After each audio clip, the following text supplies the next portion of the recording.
Southern California. Alex Wood on the mound for the 17th time this season. We'll show you his numbers momentarily as the Pirates meet the Dodgers for the first time here. And as we mentioned earlier, Major League Baseball celebrating Independence Day early.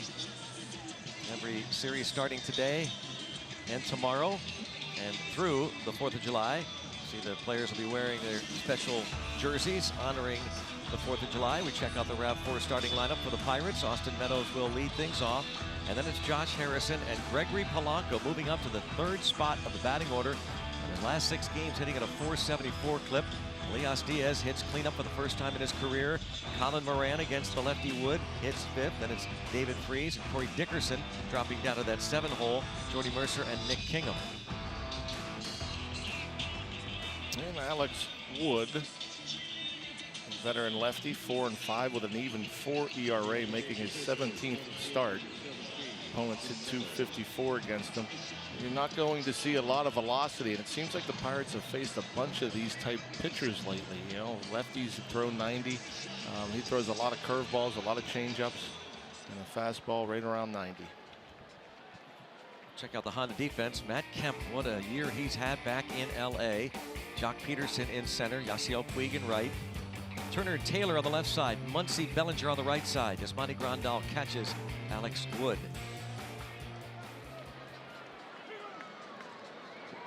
Grandal decked out in the red, white, and blue. And Austin Meadows swinging at the first pitch and popping it toward Kemp in shallow left and in foul territory. He won't get there. Started out kind of gingerly on the way toward the ball, then tried to speed up later. See the cool 4th of July stockings for Austin Meadows. Kemp wasn't sure if this ball was going to stay in play. He saw that the fence was coming up. A long run for the big man. He's won a couple of Gold Gloves. Austin Meadows hitting .385 against lefty pitching in the big leagues and pops this one up on the infield. There's Chris Taylor, shortstop. Wood takes care of Meadows. And now it'll be Josh Harrison's turn against this native of Charlotte, North Carolina. 27 years old, was traded over to the Dodgers from the Braves. A deadline deal 3 years ago. Former 2nd round pick of the Braves back in 2012 out of the University of Georgia. And Josh Harrison, a career .300 hitter against Wood.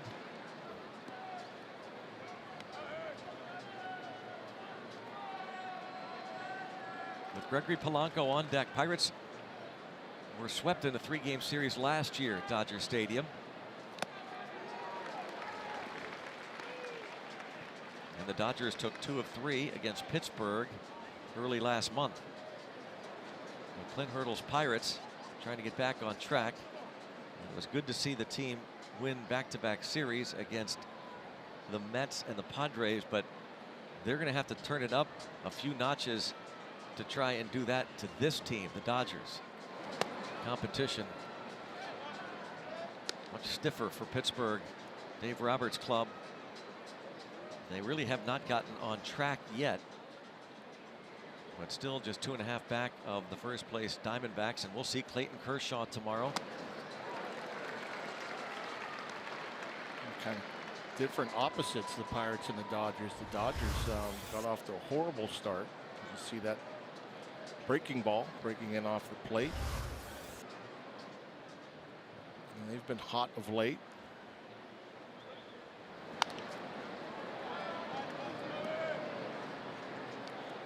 And like you said, as far as playing these better teams, these teams with winning records, it's I think important offensively to get a J-Hay going.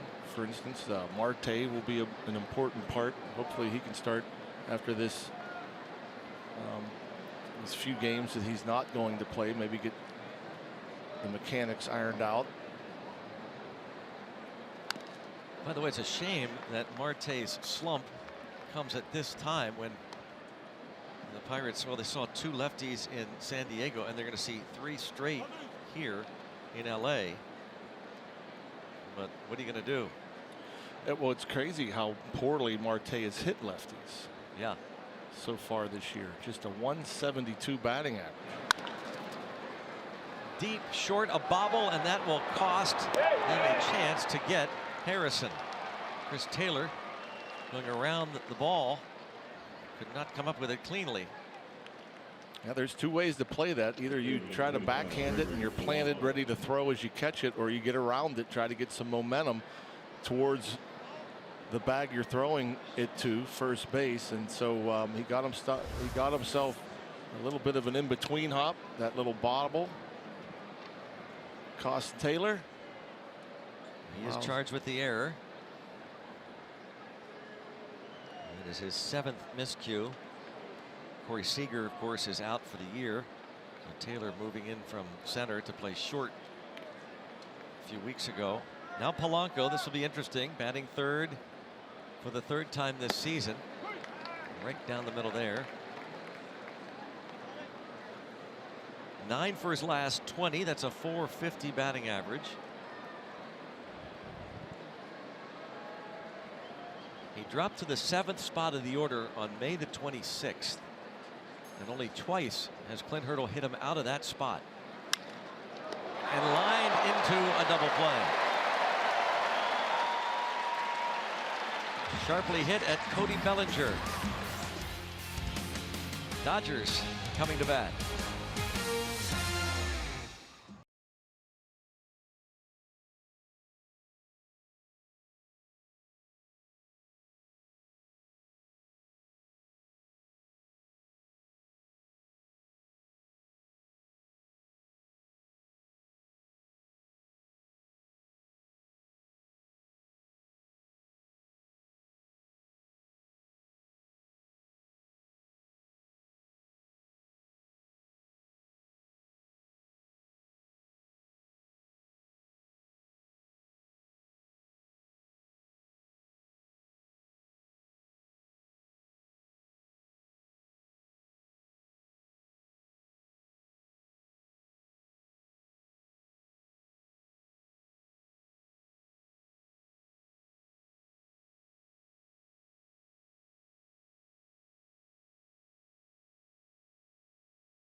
Pirates and Dodgers first of 3. Dodgers coming to bat. They are in the midst of a long homestand. Check out the Dodgers starting lineup. Jock Peterson will start things off. He'll be followed by Max Muncy and Justin Turner. Cody Bellinger hitting cleanup and was 5 for 11 in the series at PNC Park last month. Matt Kemp follows. Then it's Yasmani Grandal with Chris Taylor at short. Yasiel Puig hits 8th. Alex Wood, not much of a hitter at the plate, 1 for 26. Nick Kingham making his first career start against these Dodgers, a 3.82 ERA. 35 strikeouts, 35 in the 3rd innings. Look at the opponent average, is 209.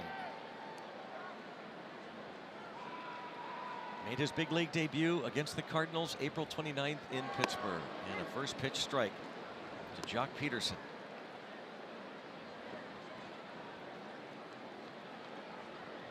.11 homers, 32 runs batted in.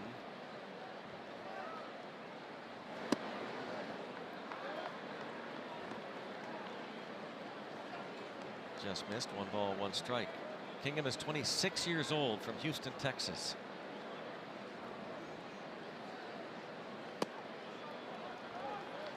Fastball 95. A couple of notches above his average.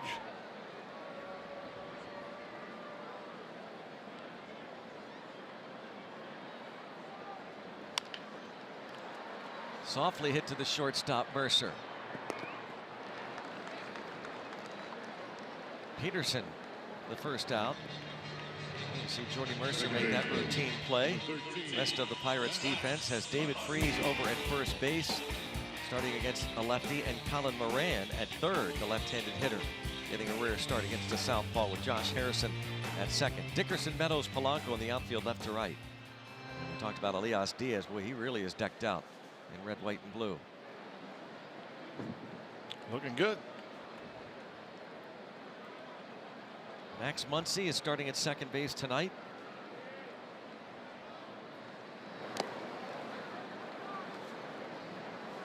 One of the real surprises in baseball this season, what he has done, the 17 home runs, tied for 5th in the National League. This is definitely a dangerous lineup. There's power 1 through 8. Try to avoid making mistakes in the middle of the plate, because just about everybody could hit it in the seats. It's a call there from Las Diaz. He is calling the balls and strikes tonight. Manny Gonzalez is at first. Western Pennsylvania native Jansen Viscotti at second, and Jeff Nelson is the crew chief. There he is at third. Kingham does not get that call. So it's 2-2 on Max Muncy.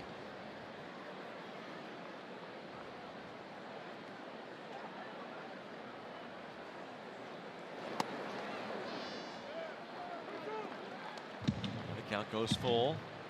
Muncy with those 17 home runs, despite the fact that he has played in only 61 games, 176 at bats.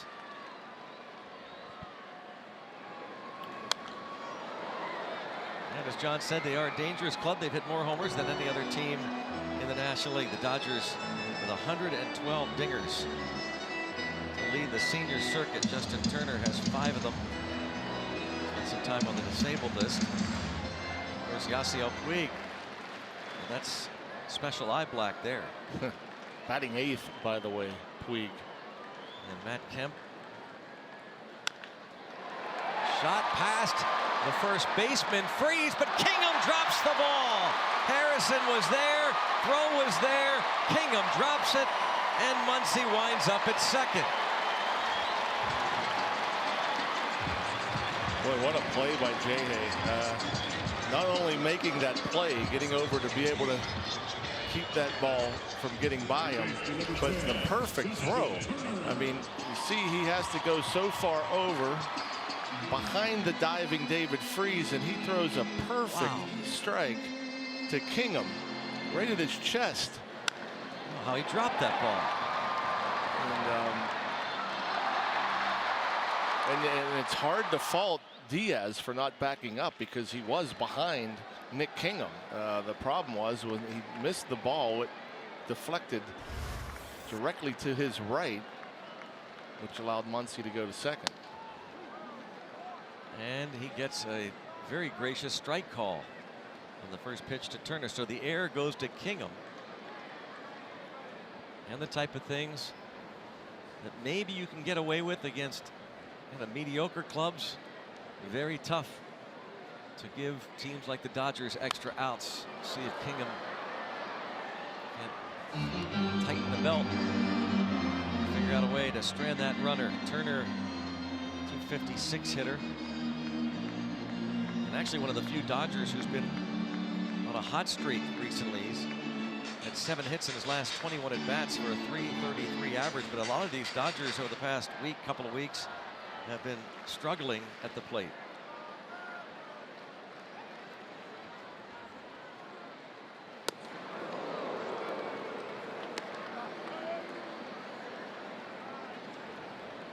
Turner, the 33-year-old Long Beach, California native.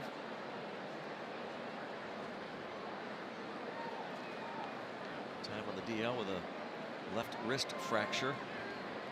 Came off middle of May. Good take there after you pound them in with the fastball.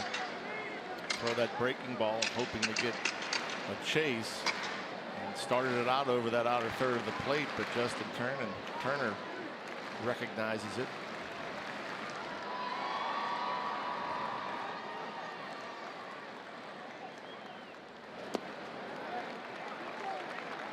It's full on Turner. We talked about the battle of the Redbeards when the Dodgers were in Pittsburgh last month. The two third basemen, Turner and Colin Moran. I don't think it's much of a battle. Colin's way thicker. Looks way better, I think. That's a good looking. Right. Yep.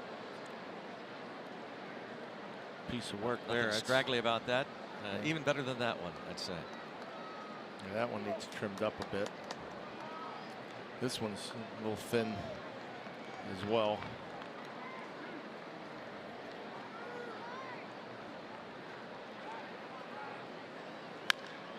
Pokes it toward right. Polanco is right there. Barely has to move. Man, that's some good hitting right there. When you have a guy up there like Turner facing Kingham, who's throwing 95, a little harder than what we normally see, throws a 3-2 breaking ball on the black away. And Turner hits it like he knows it's coming, right on the screws. Very impressive. A line out to right. Dave Roberts appreciates that piece of work. Now Kingham, one more out to get, faces Cody Bellinger. Bellinger hit 3 home runs in that series in Pittsburgh, had 5 hits and 11 at bats.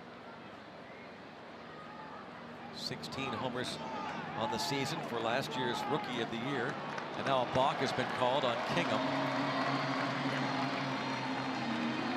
It's not as big a deal now that there are 2 outs.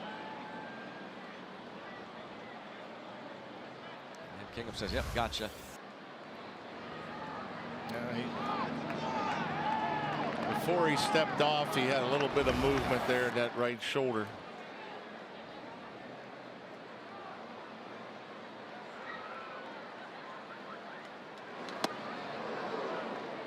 .96 in on Bellinger.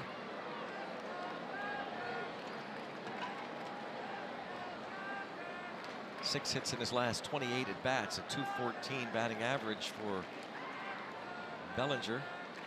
And there you see what he's done with men in scoring position. The Pirates have the right side of the infield loaded up. And it's 2-0.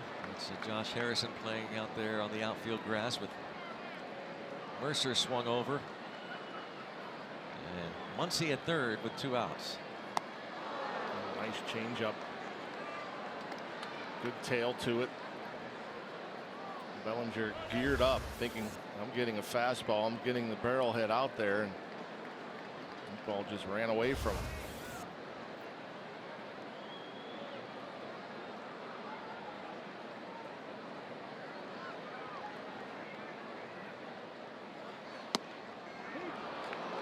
Two and 2 now on Bellinger, who has struck out 85 times this year, 7th most in the National League.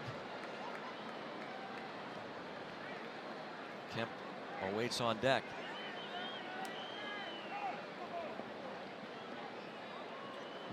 Boy, I guarantee you that's what Kingham thought too. I guarantee you Kingham's heart just sank. He said, he step heard off. Diaz. Time had been called. Line to right, but foul.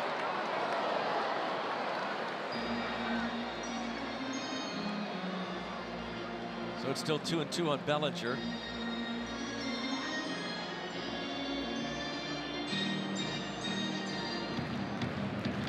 Home runs last year for the Rookie of the Year and an All-Star last season. See if they go back to the changeup. Looks like Bellinger's still charging fastball.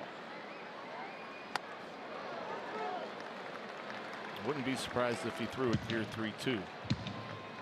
Bellinger's letting it go. Taking the big hack, so they change speeds on him here, 3 and 2.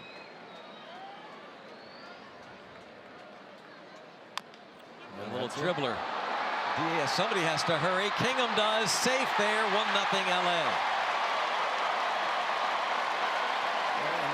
Man, that was a great sequence of pitches, I thought, for Nick Kingham. And really deserved better. And that was a changeup 3-2. And that little dribbler just off the end of the bat thought he was out of the inning.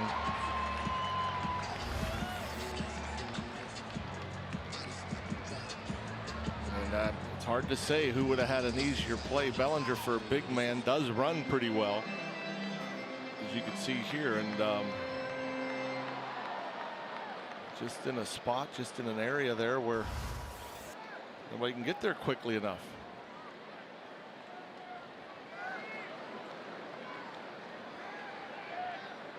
Didn't see whether he was in the running lane there or not. Line to left center.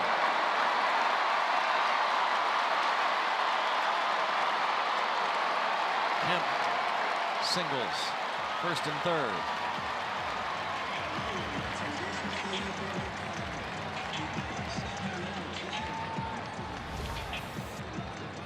Kemp a little bit off the end of the bat. First pitch fastball. Yeah, not a bad pitch. Right on the outside corner.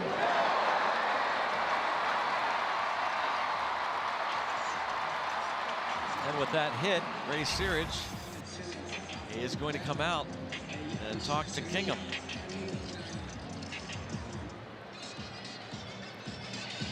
That could have been in the dugout. I mean, make that catch on that throw from Josh Harrison. You're out of the inning. And so not only does that lead to an unearned run for the Dodgers, it's led to a situation here, 2 on, 2 out. It's also cost Kingham at least 8 more pitches.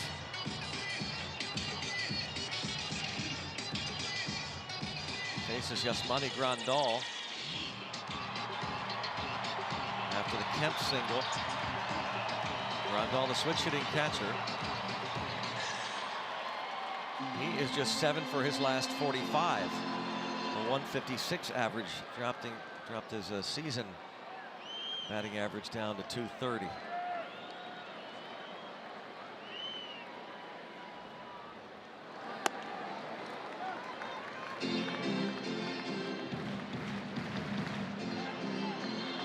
It's the 7th major league start for Kingham. Lefties hit 250 against him in the majors this season. Righties 171.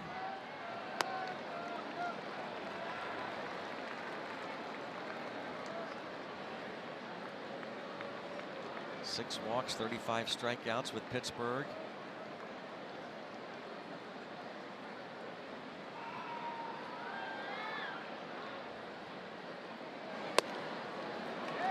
Ball 3. And now look at this. A lazy play turns into a run.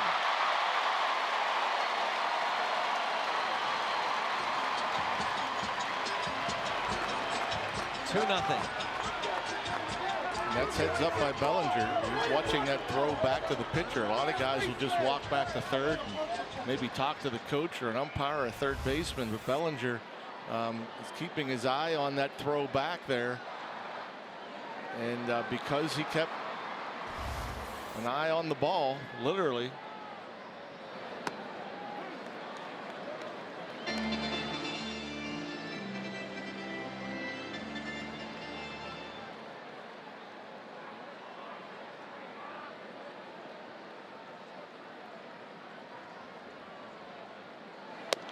Who'd that air go to, by the way? They did not say yet. I think they just said E1 just now.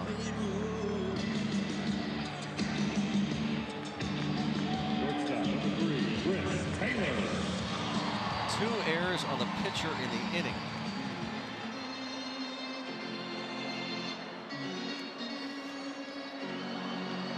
First and second.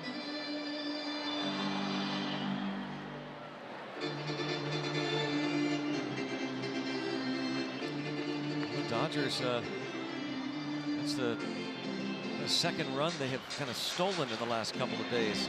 Let's see how Puig heads up base running against the Rockies. We have a chance to show it to you. As John said, Bellinger was taking nothing for granted when that ball deflected off of Kingham's glove. He took off for the plate. Here it is yesterday. Watch Puig on the Peterson ground ball. The sliding stop. But Puig watching the whole way, and a lazy toss from his knees. Puig scores.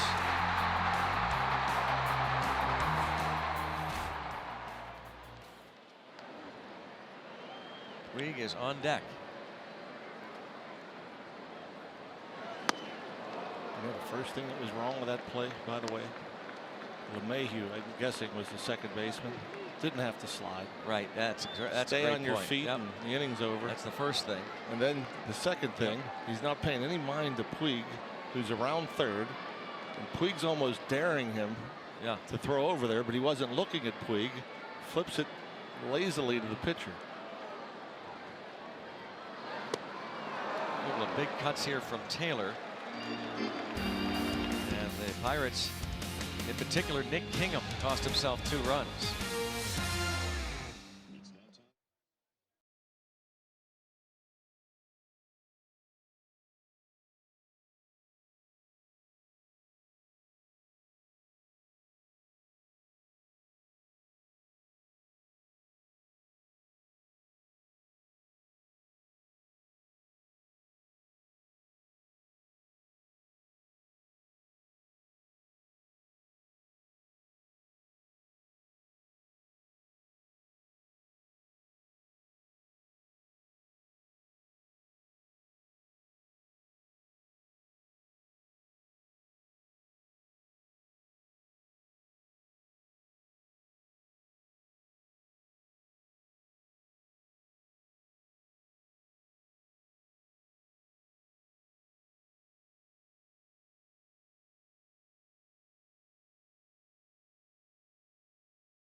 Show your military appreciation and use hashtag HatsOffForHeroes.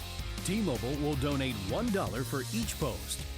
And by the law firm of Bordas & Bordas. Bordas & Bordas, fighting for justice. Let's go Bucks!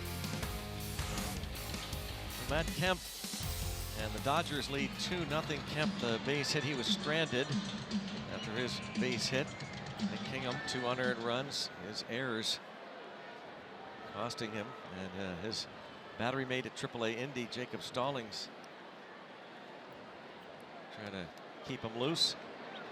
And again, a heads-up play by Cody Bellinger to score on that throwback from Diaz, who leads off here. Wasn't he benched earlier, Bellinger, He was, for not running hard? in April, yeah. Because there's a lot of players in that flare hit from Kemp that don't go to third. Yeah. You know? Yes. And was going hard from the get-go. Got the third, which obviously allowed him to score on that second error. Yeah, Dave Roberts benched him mid-April for not hitting what he thought should have been a triple in San Francisco. Ball hit into that, what they call Triples Alley, and Bellinger, he thought, kind of coasted into second. They were down, I think, 4 runs, so Bellinger, after he was benched the rest of the game, basically said, I play hard, and if that's what he feels is necessary to do, that's fine, but I wasn't going to get thrown out at third. We're down 4. 1-2 on Diaz. Hitting .375 against lefties. And .294 overall. A couple of hits yesterday, including his 6th home run of the season. Wood, by the way, has given up 10 home runs. All the righties. He's walked 15. He has struck out 81. on the year. And lefties actually have a little bit of a higher batting average against Wood. But he hasn't given up any long balls, and he hasn't walked a lefty.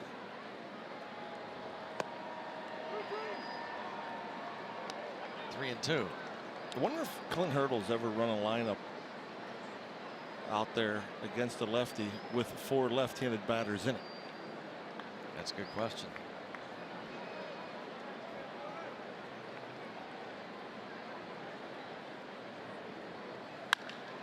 It's hit hard to center field by Elias Diaz.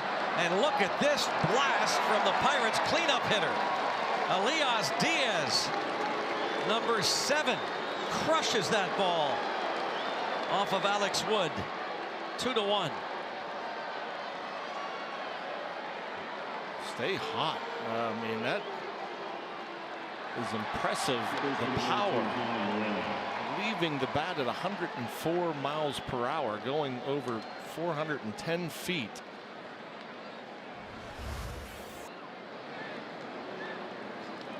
And I'm trying to figure out, was that a fastball or was that a hanging breaking ball? Whatever it was, Diaz crushed it. Change up.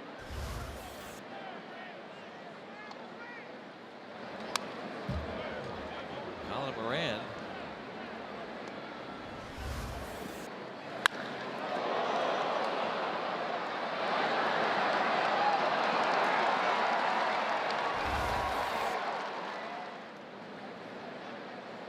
So we're down back-to-back games, 7 on the season. Moran had a big grand slam yesterday. Pirates won at 7-5. Moran's granny came with 2 outs in the 5th inning. Pirates were trailing by a run.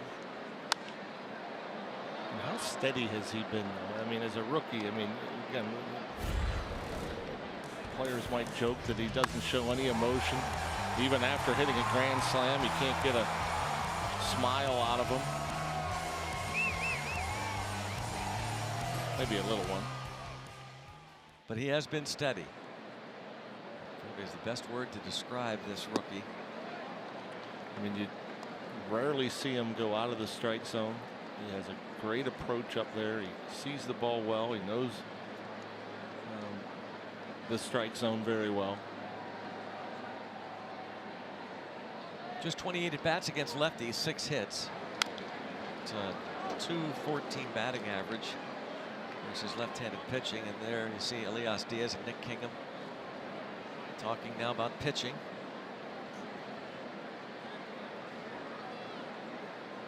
The catchers don't get to enjoy home runs as long as the rest of the position guys. Yeah. They gotta go right back to work.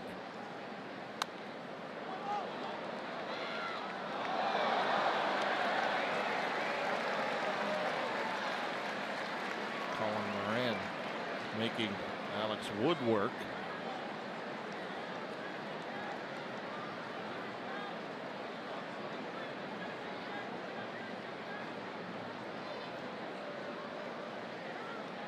Trying to go in with a fastball.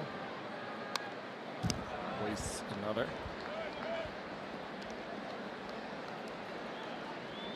And I've always, you know, certain guys can go up there, and whether they're jammed on a fastball or not, they can still have that consistent approach of looking to hit the fastball the other way, which keeps you on the breaking ball. You see it longer, so you don't chase a pitch like that that breaks down and out of the zone.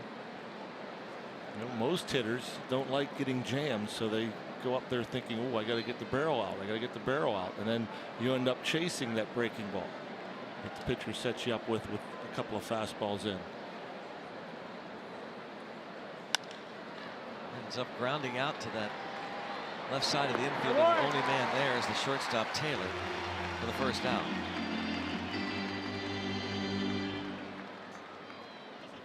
He battled, but Wood ends up retiring Moran for the first out. Pirates have not seen Alex Wood since August of last year at PNC Park. He gave up 3 runs on 5 hits in 6 innings. He's made 7 starts against the Pirates in his career, a .286 earned run average against the Buccos.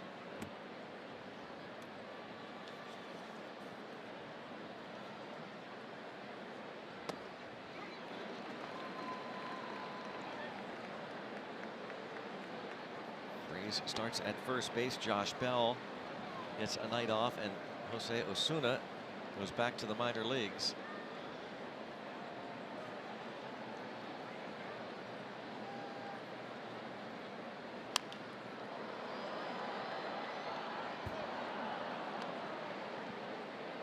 Freese has 8 hits over his last 27 at bats. It's close to a 300 average.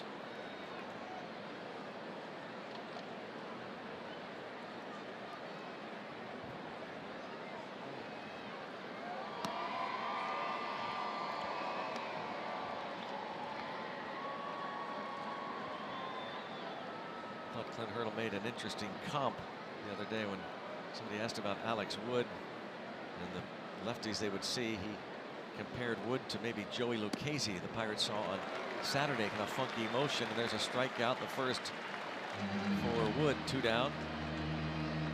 Now Corey Dickerson, who, what do you think about these adjustments maybe he's made? Well, he come up yesterday and hit a ball out of the ballpark for the first time in almost 2 months. And yeah, he has made some minor adjustments. You'll see on the left was yesterday resting that bat on his shoulder. The hands are down, the stance a little more closed, which in my opinion gets you ready sooner. Less movement in the hands. The foot gets down earlier. And so not with the hands high and the bat parallel with the ground.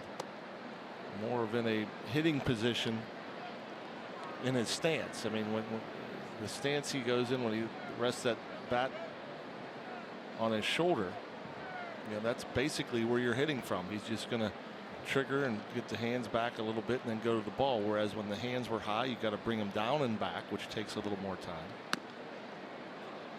And that was yesterday, that home run he hit. And Jeff Branson, the Pirates hitting coach, watching one of his many students.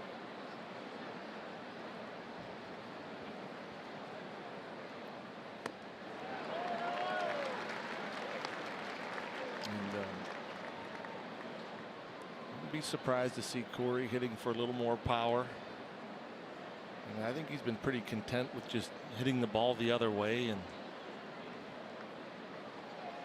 the 2-strike approach will remain.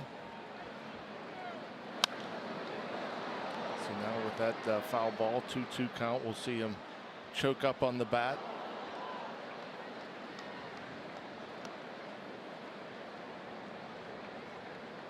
The Stars and Stripes batting gloves, part of the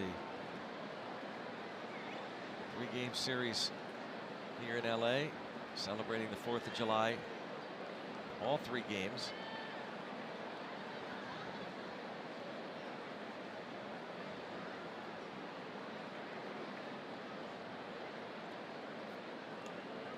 Two balls, 2 strikes. And 2 outs after the home run by Elias Diaz. Slaps it the other way. And gets it down for a base hit. 2-strike approach. Pretty good pitch from Wood. Threw it where he wanted to, down and away. Breaking ball. There you see he's up a couple of inches off the knob. Slider down and away. Just goes out and gets it.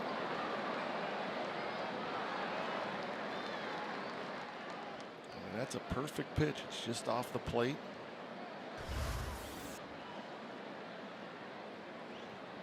So he's on with 2 outs for Jordy Mercer.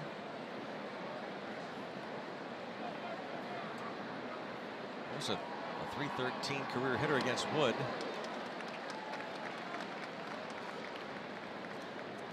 He's been in a little bit of a funk lately, has Jordy Mercer. Well, for his last 9 and over his last 10 games, hitting .158.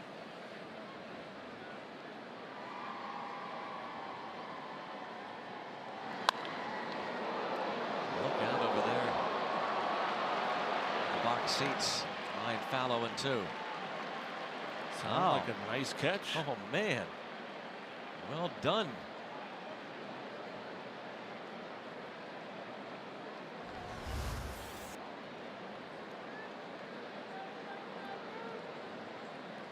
Oh, reaching. Wow.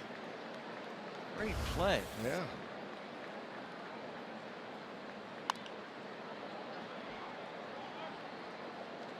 Still 0-2 on Mercer.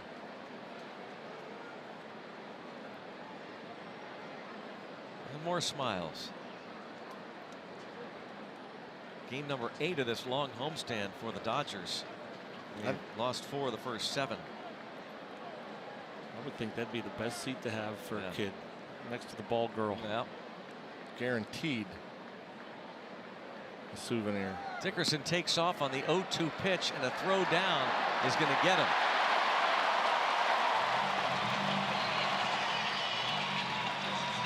Not stealing. 2-4. Pirates down 2-1.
Greer stepped to the plate against Alex Wood in the top of this second inning and crushed 7th home run.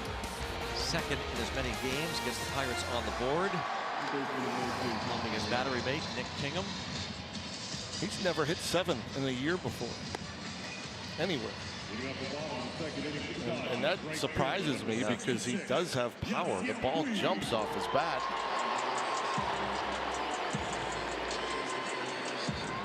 Corey Dickerson thrown out, trying to steal, ending the top half of the second.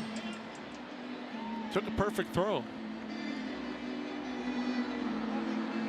Yasiel Puig. 9 home runs on the year. Hit 1 against the Pirates in June. Last 15 games against the Bucks, hitting over 350. 27-year-old from Cienfuegos, Cuba, who was signed as a free agent in June of 2012. Weekly hit, but he'll race to first, and he'll be out by a couple of steps. Jordy makes it look easy. Throwing on the run. He's Mr. Steady, isn't he?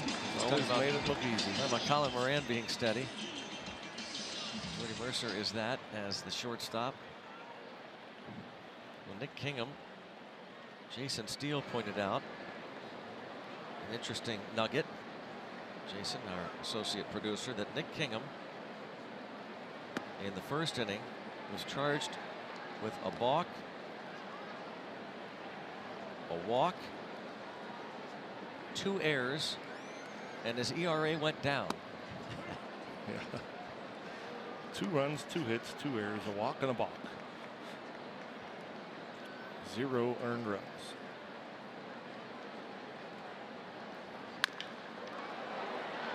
deep, short, long throw, and no chance to get the pitcher, Alex Wood. That's his second hit of the season.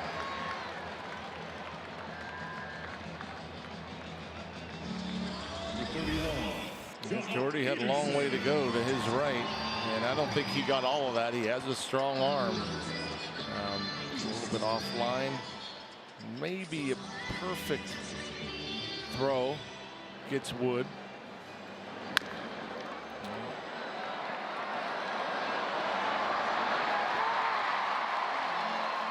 But I don't think he had a great grip on the ball when he let it go. Still very, very difficult play, even with the slow moving Wood. So Jock Peterson.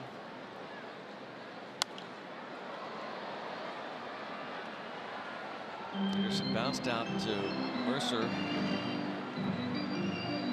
in the first inning.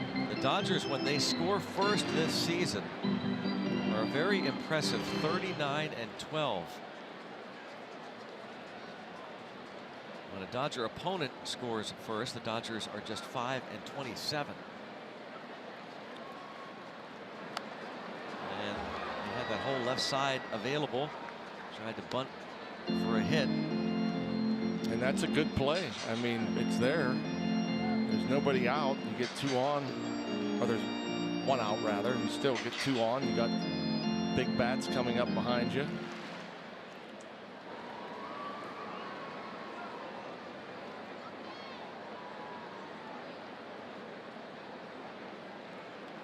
see Freeze playing behind the pitcher Wood.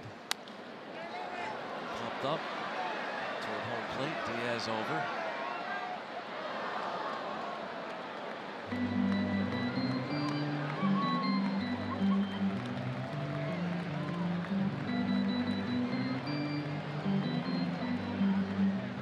Two on Jock Peterson. 11th round pick 8 years ago by the Dodgers. He doesn't seem to get cheated. He takes a rip. Having a bounce back season after hitting only .212 last year. 11 homers and 35 runs batted in. He's the guy who was the runner-up to Todd Frazier in the home run derby 3 years ago, the All-Star game in Cincinnati.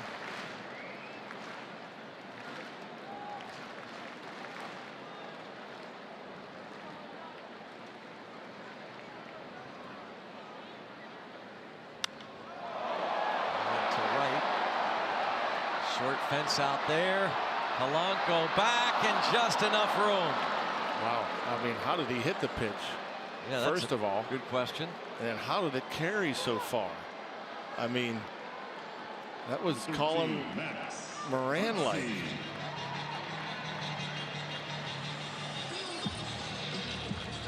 Look at how high this pitch is. And almost just like chopped at it. I mean, weird looking swing. Yeah. And look how upset he was. And look how close he came. A few feet from getting it out of here. That was way up there.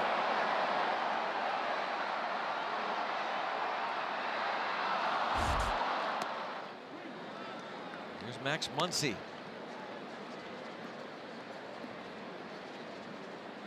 Muncy hit that ball past David Freese in the first inning. Josh Harrison made that nice play on the outfield grass and threw a perfect strike to Nick Kingham, who dropped the ball for a two-base error.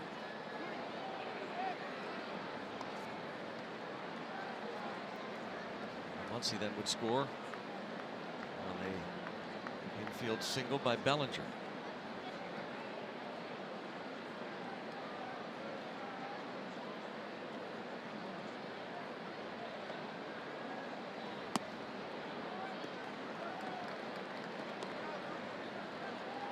One and two.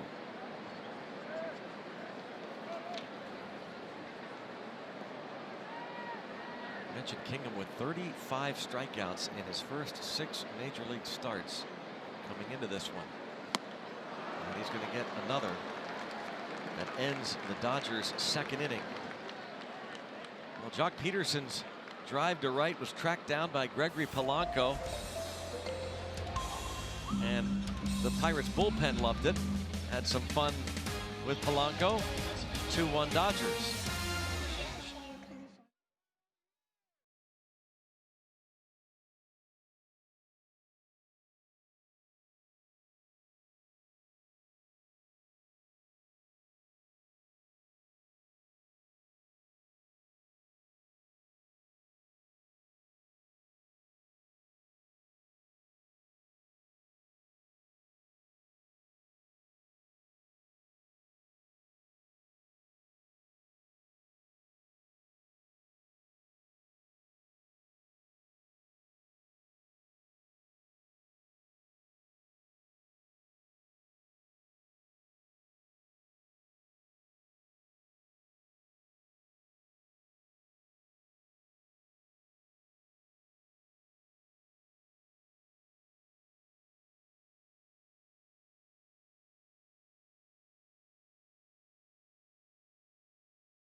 Buccos by a 2-1 score on Robbie and Smikowski. Well, Greg Brown mentioned a couple moments ago, Starling Marte is not in the lineup tonight, and earlier, manager Clint Hurdle discussed his status going forward.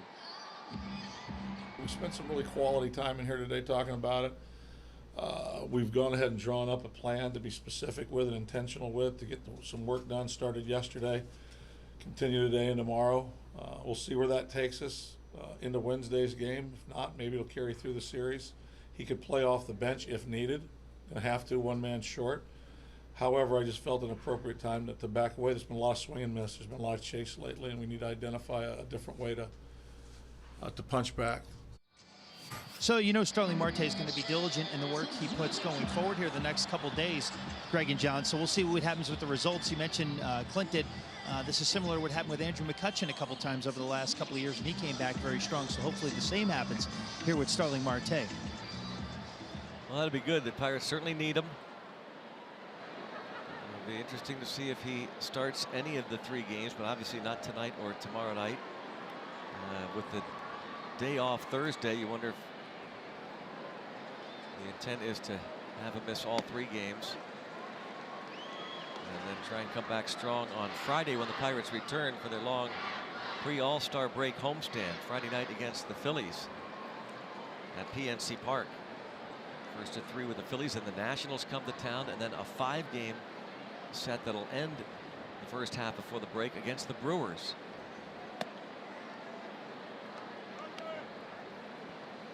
Those Brewers are trailing in the bottom of the 9th inning at home to the Twins in an interleague matchup. Milwaukee a half game up on the Cubs in this National League Central Division. 5.5 in front of the Cardinals and 8 up on Pittsburgh. Limited action in baseball. A few final scores. Cardinals are leading in the 5th inning over the Diamondbacks in Phoenix 4-1.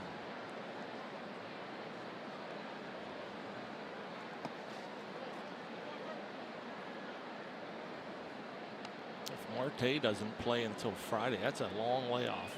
Yeah. He didn't, well, he pinched hit yesterday, Yeah. but to go 5 days without a start, it's a long layoff. Yep.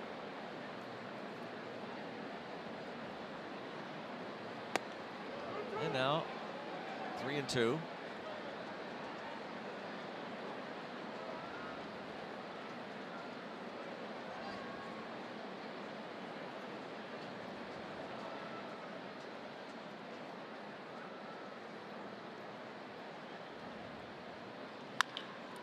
And bounced to Taylor.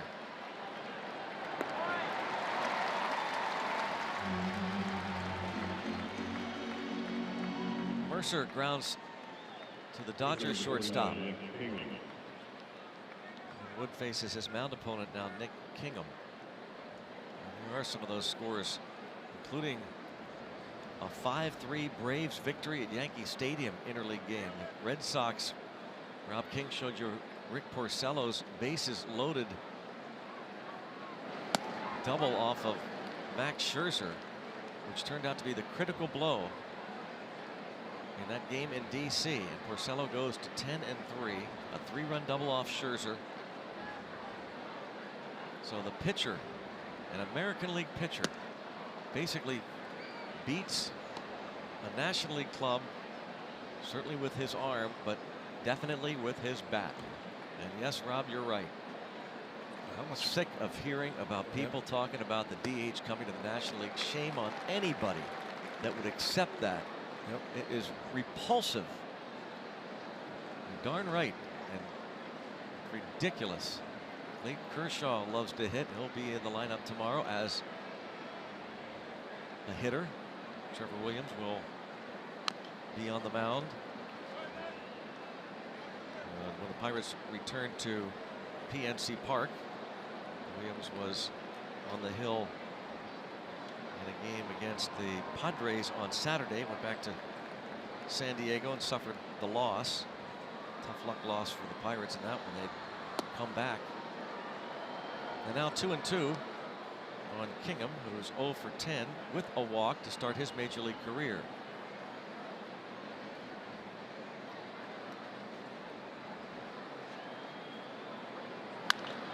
And a bouncer, nice stop by Turner. He robs Kingham of what would have been his first big league hit. Tell Kingham again looking for his first major league hit, but you can tell he can handle a bat. He looks like he knows what he's doing in the batter's box. Takes a pretty good swing at that last pitch. Turner, nice little backhanded play.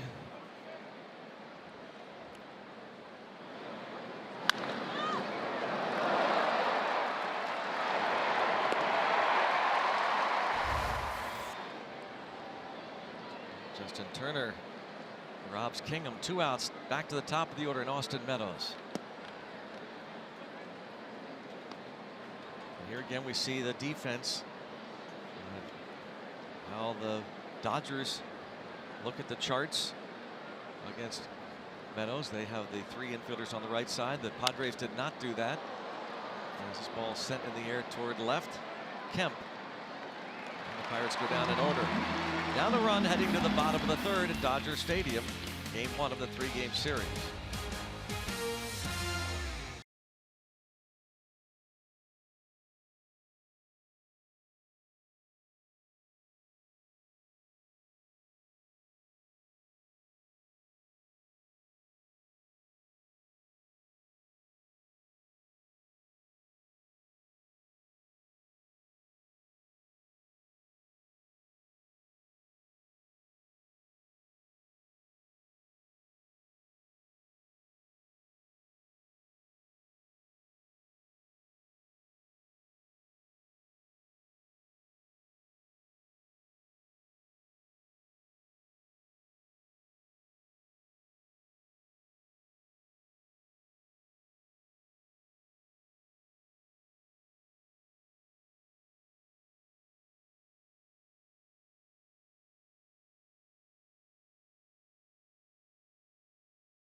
So the Pirates going to be back home against the Phillies in the middle game of that series, 4:05 next Saturday. Pirates Fedora is given away to the first 20,000 fans thanks to PNC Bank.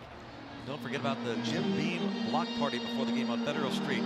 Doo-wop and car show will take place, plus autographs from former Bucko closer, the rubber band man, Kent Tekulve. Go to Pirates.com for tickets. The Bucks and the Phillies. 3-game series. And next Saturday is a 4:05 game, and Pirates Fedora is given away to the first 20,000 fans thanks to PNC Bank. And what do you think? We have a doppelganger here. Bob Walk's look-alike. Well, Bob Walk in mid-80s. Yeah.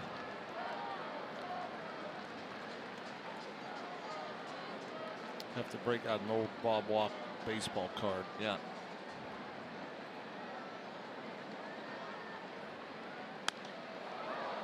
Popped up. Harrison. Lost it. Yep, he lost it and called off by Meadows. Turner is retired to start the bottom of the third. 35, Cody Bellinger. It's that time of night. Twilight. And the high fly ball, it just disappears for a second or so.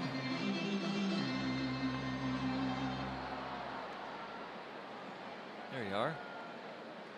Meadows had it all under control.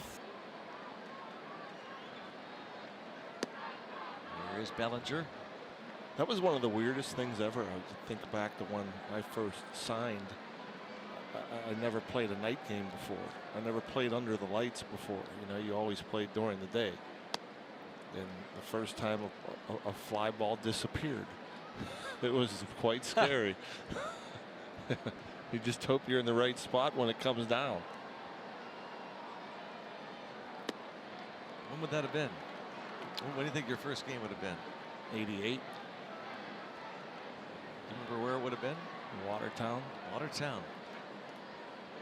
Or Utica. Or Line to center. And a line drive home run for Bellinger. 3-1 Dodgers.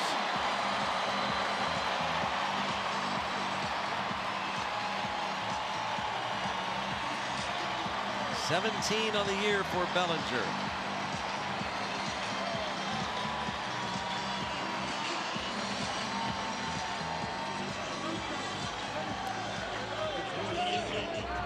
Swung at a pitch in the first inning. It went about 12 feet.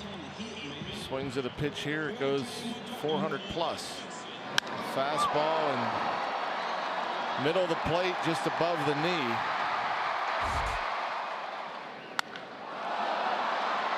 And now Kemp drives one deep off the track and into second base with a stand-up double.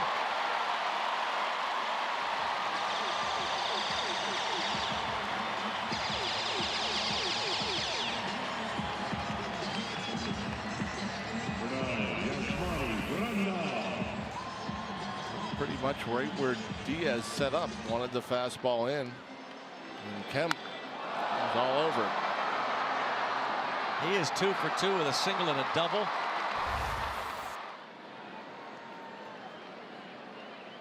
He could be returning to the All-Star game.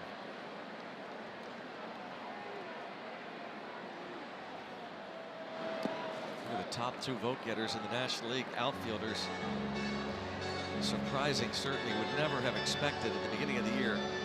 Nick Markakis and Matt Kemp.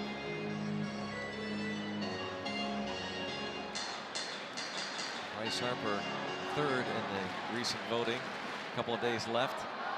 Bellinger's home run. He was an All-Star last year and Rookie of the Year. Talked before about the fact that these Dodgers hit a bunch of homers now, 113 to lead the league, and it's a 2-0 count on Grandal, who walked in the first.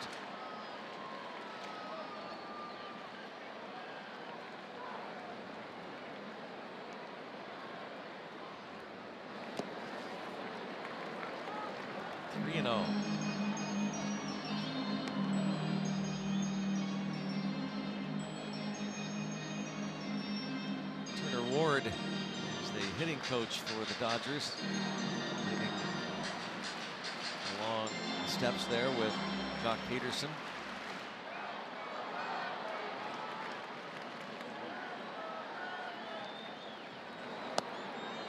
No surprise, just with first base open, pitching around Grandal. With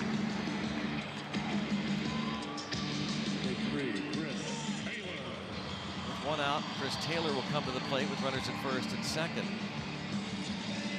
George Lombard, the first base coach for the Dodgers, there with Yasmani Grandal.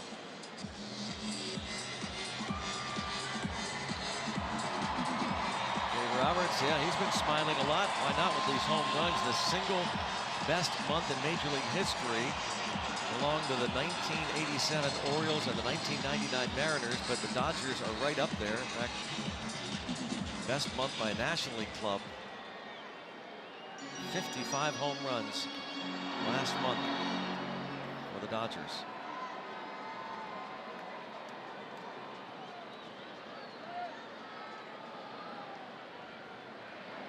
The National League champions last year. Chris Taylor, a big part of that team that went to the World Series, the 21 home runs during the regular season. By the way, I saw the Orioles, and their game was on yesterday where we were eating, and saw the numbers of Chris Davis. I mean, how bad they are. Unbelievable. Yeah.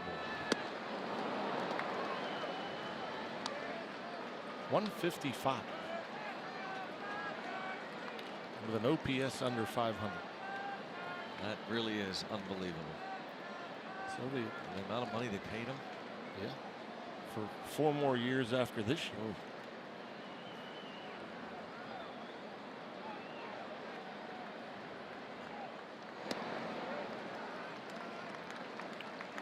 The last home run I saw him hit just within the last week or so. Right. He stood in the batter's box admiring it. And I was like thinking, that's the last thing you'd do, right? Yeah, I think that would be the last thing you'd do, was sit and admire. Unless you just don't think you have many left in you. And that perhaps is part of the reason. There's a ball, 3-1 on Taylor with 1 out. Yasiel Puig on deck.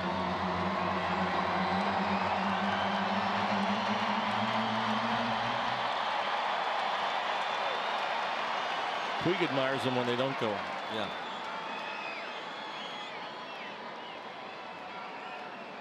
Got to throw him a strike here. Looking for a ground ball, of course. And now they will be loaded for Puig. You know, when you talk about a DH in both leagues, or Bob was talking about this the other day, and about having a pitcher in the lineup. Like pitchers at times, like for this instance, the home run, and then the double. You got Grandal up there. I mean, there's times pitchers are looking for soft spots in the lineup. They know when the pitcher's due up. That's a soft spot, obviously, in the lineup. In most cases. Recently, not so much, but most of the time. But this Dodgers lineup, there just isn't many soft spots. You can usually, work around a hot hitter and a guy that might be struggling, or a guy that can't hurt you with one swing of the bat. Well, these Dodgers have nothing but guys in the lineup that can hurt you with one swing of the bat. Tanner Anderson has been with the club since New York, when the team was taking on the Mets. Has not pitched yet in a major league game, but he is going to start to loosen here in the 3rd inning. As Nick Kingham, after giving up that home run to Bellinger and that line double to Kemp, seems to be a little bit maybe gun shy or flustered as he's walked back-to-back hitters, and he now faces Yasiel Puig.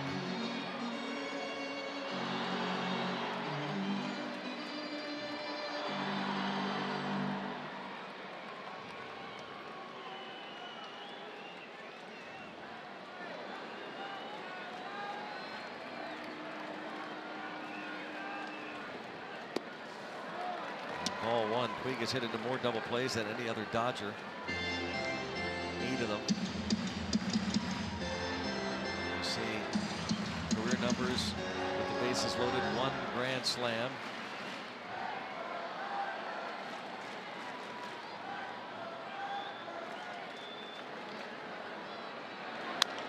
Bounce toward third. Moran going to try and get 2, and they will not.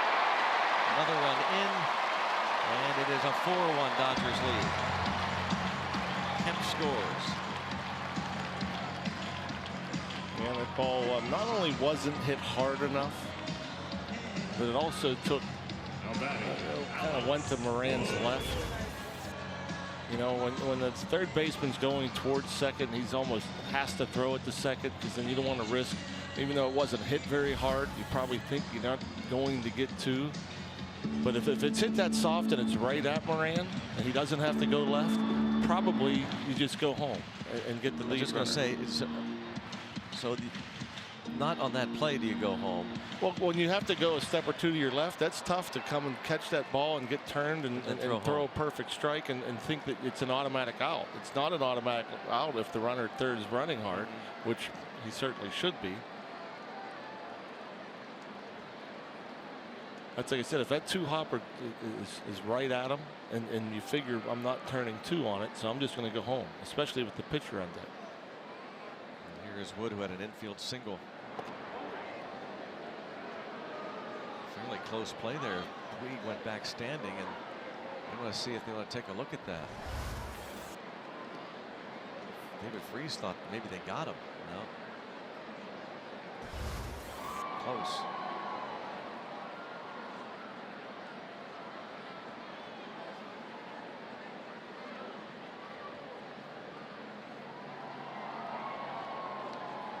(4-1 LA).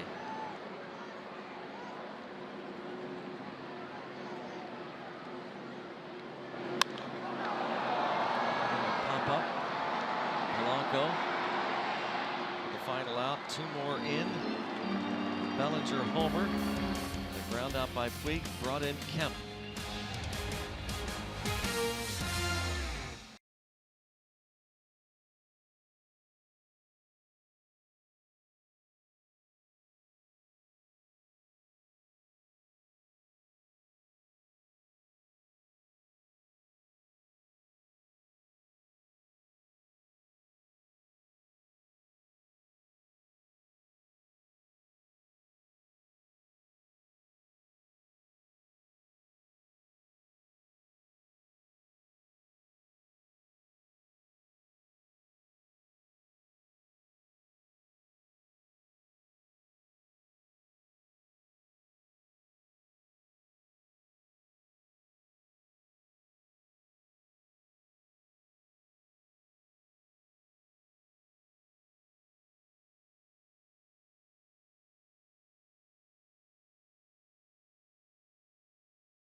What drives you? It is 4-1. Dodgers lead. There's Cody Bellinger. Moments ago hit the home run. It's a whole new ball game with RBI Baseball 18. RBI Baseball 18 delivers an all-new franchise mode and much more.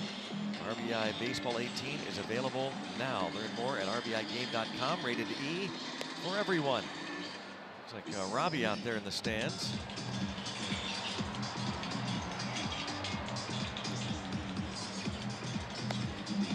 And we saw Rick and Lynn from Butler. So give them a shout out in LA watching the Bucks. Rick and Lynn from Butler, PA. plenty of Dodger fans, but also see a lot of black and gold, even at Dodger Stadium.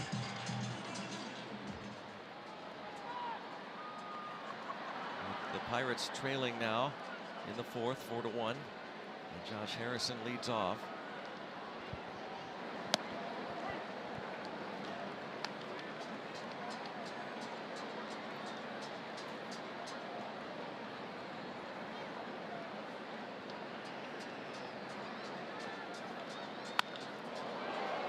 Fly ball, right center, carrying well. Oh man, Peterson almost trips,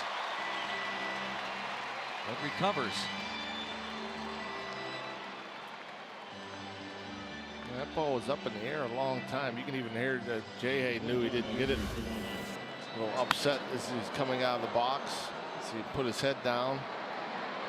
And yeah, Peterson with a little bit of trouble.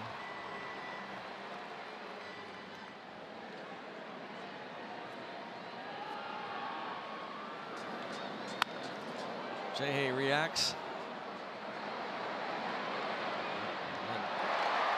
Realizes he might have a shot. That ball gets down, but Peterson able to recover.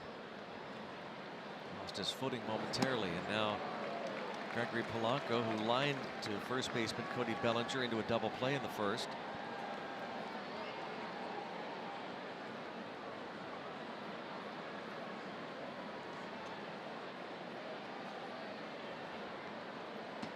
So they play Polanco on that infield.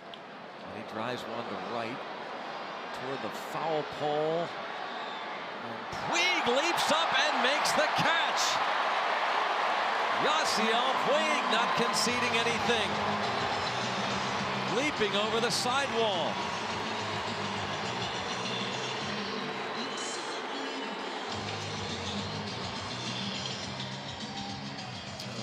Ball was in the air for a very long time, so he had plenty of time to get over there. And no fans in his way or anything else, just able to reach over and make a nice catch.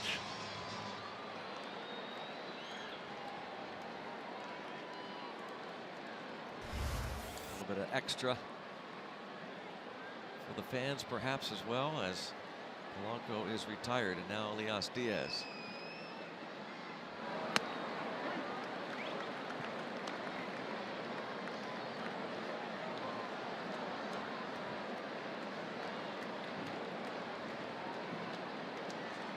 Diaz hit the homer in the second.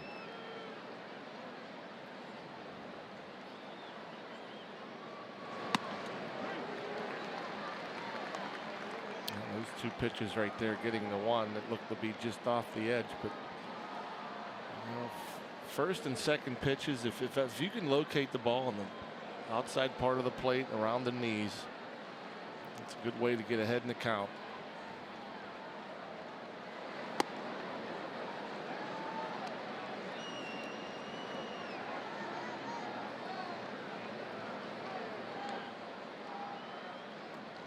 Won his third consecutive start on Wednesday against the Cubs. So 3-0 over his last 3 starts.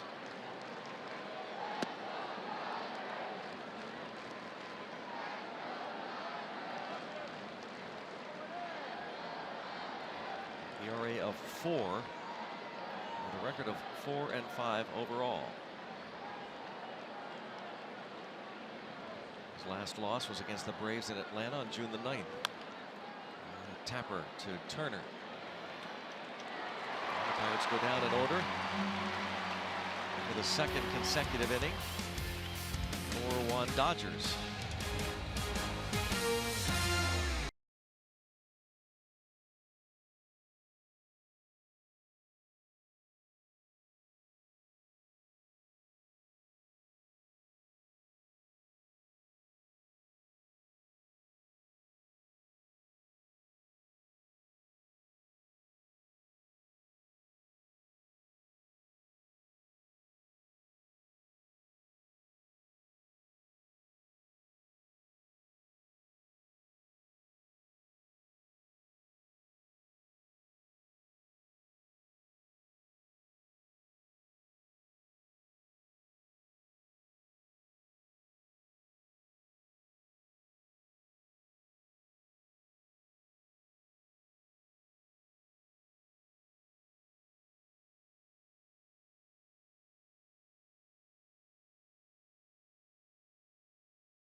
sunsets here in LA.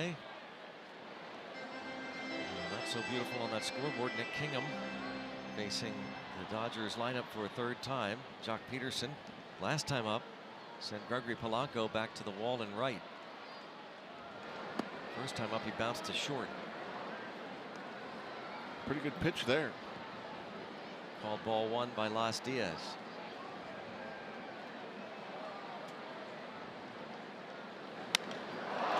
This time he turns on it and drives it to deep right. And this time he hits it out. His 12th, and now it's 5-1.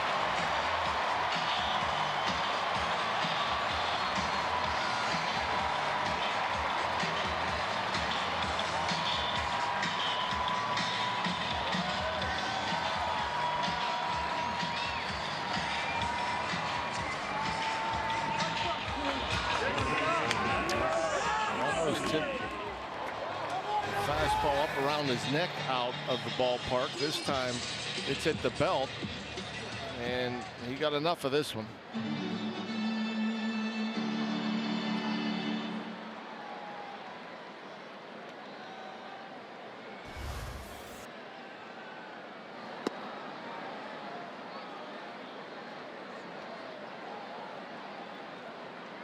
Tom Prince, the bench coach, and Clint Hurdle looking over the lineup as Nick Kingham struggles here his return to the big leagues. And this is line to right, just foul.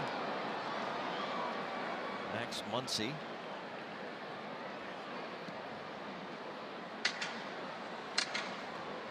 You'll never know, but the crazy thing about baseball, if Kingham just catches that perfect throw from Harrison for what would have been an easy second out, you assume that the next batter does what he did.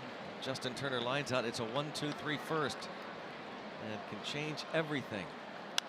And this ball hit deep to right field, and it's back to back. Max Muncy crushes his 18th, and now they're just teeing off on Kingham. 6-1.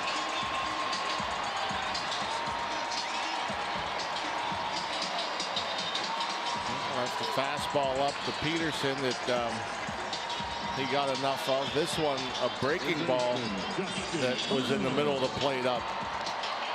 The left-handed power hitters throwing a breaking ball that's breaking towards them, and you leave it up inner third, inner half.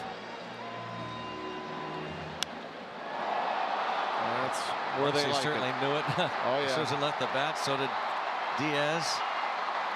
18 home runs now for Max Muncy.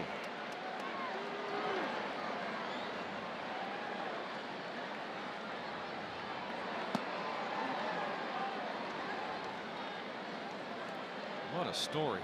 Signed as a free agent in April 2017. Tanner Anderson back up. Looks like he will be making his major league debut tonight.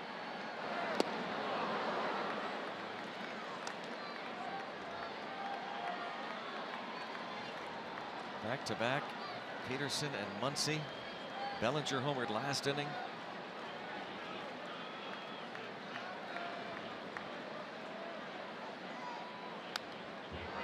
Got away with one there. 0-2 pitch, catching way too much plate.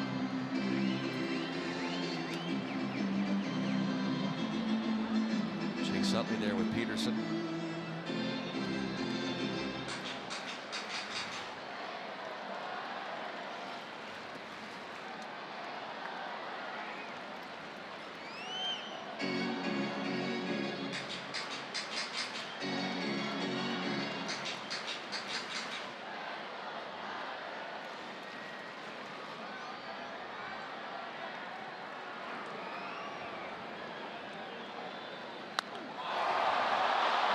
Deep to left. But foul. Trying to go back to back to back. Can't believe in these pitches in the middle of the plate. Second one in a row he's thrown to Turner that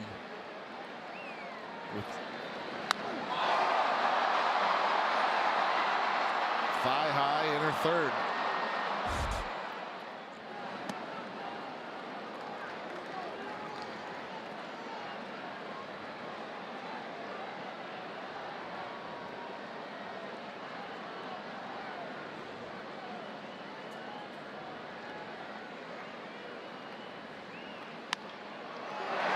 That's a fair ball. Base hit for Turner. And into second base with a double.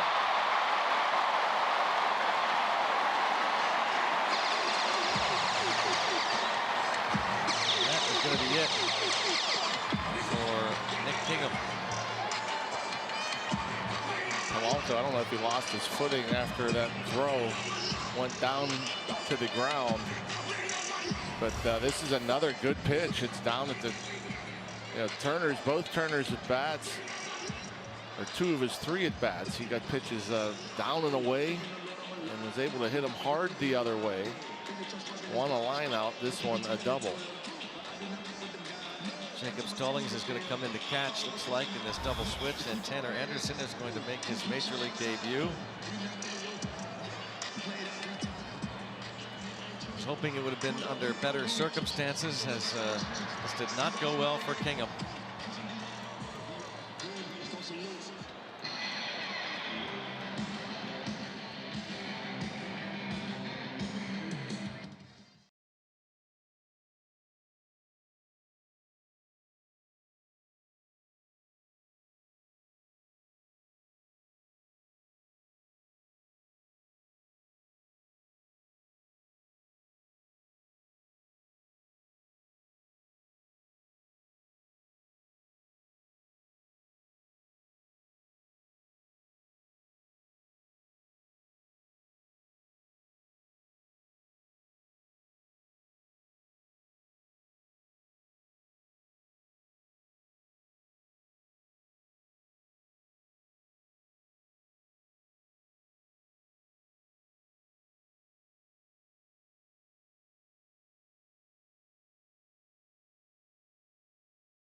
Pirates and may not be reproduced or retransmitted in any form, and the accounts and descriptions of this game may not be disseminated without the express written consent of the Pittsburgh Pirates.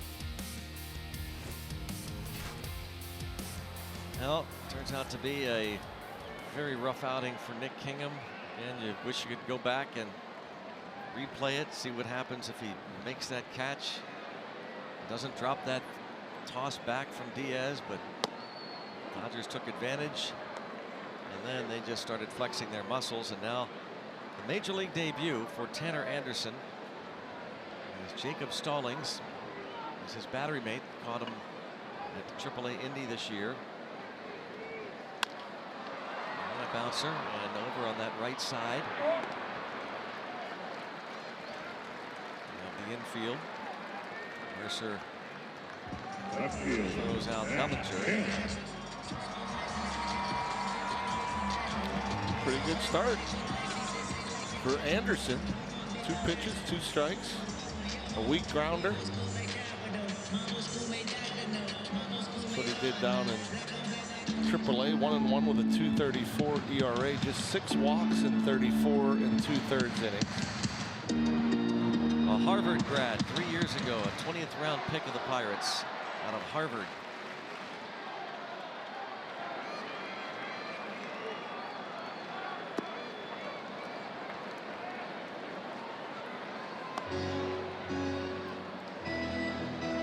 Field in.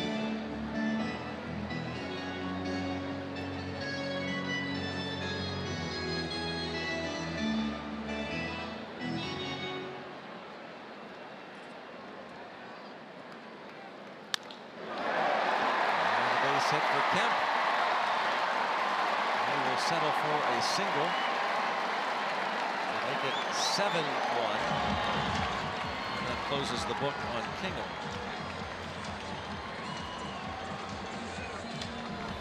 Yeah, another pitch at a missed location, wanted it down and in, left it middle. Kemp has done a lot of damage over his career with pitches in the middle of the plate.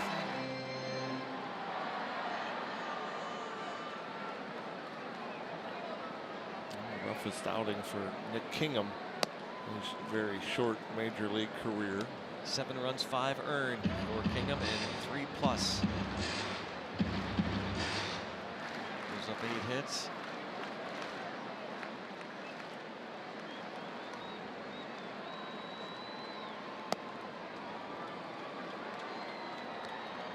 And Tanner Anderson had outstanding control numbers at AAA, but he's now in the major leagues, making his debut at Dodger Stadium.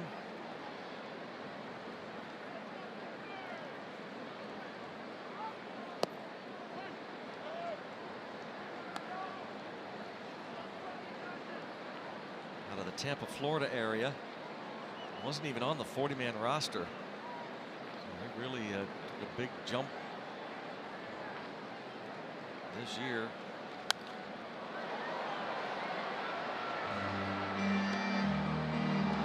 Well, afraid to throw strikes. I'm sure there's nerves, as there always is on player's debut.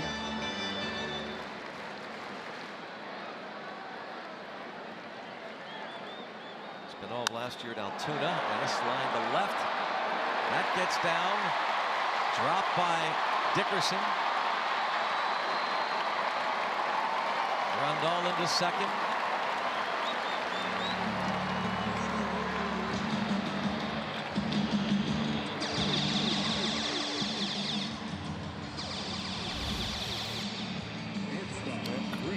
Corey able to get over there and cut it off, keep it from going to the wall, but off the heel of his glove, and then he lost his footing throwing the ball in. Well, a great job by the guy with the folding chair down there. Infield in.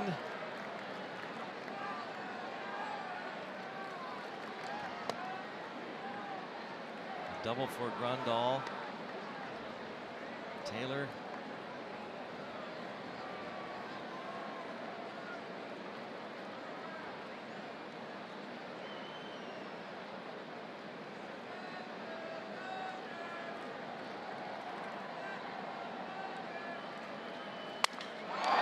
Broken bat, pop up into center. That'll bring home another run.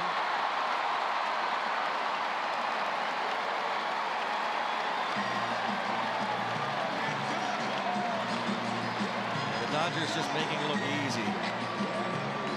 Just getting up there and whacking it all over the place. And again, you're talking about a dangerous lineup, and they're getting pitches that are up and middle of the plate. Didn't hit it on the barrel, hit it off the end of the bat. But Taylor still able to contribute. And another visit for the Pirates pitching coach.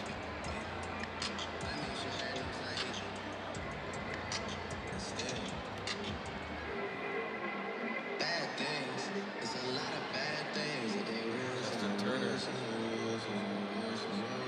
the last batter that Kingham faced in that double inside the first base bag.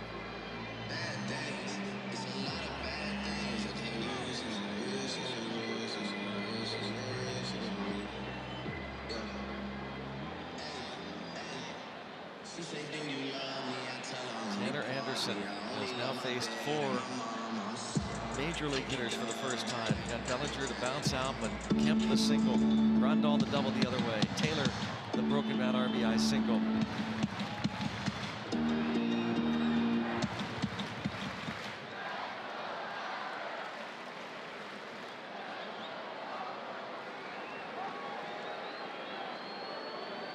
Yasiel Puig.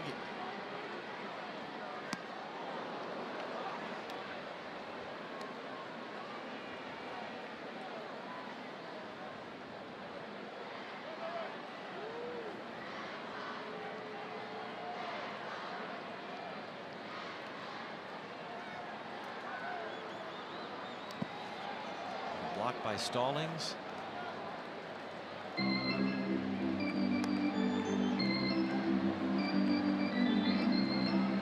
Tanner Anderson was surprised when Brian Esposito, his manager at AAA Indy, the other day they were in Toledo, and it was around midnight. He was back in his room. He got the call from the manager, said, "Can you come down to the lobby?" Line to left center field. And this gets past Meadows, and this is just an ugly night. With a capital U. Ugh.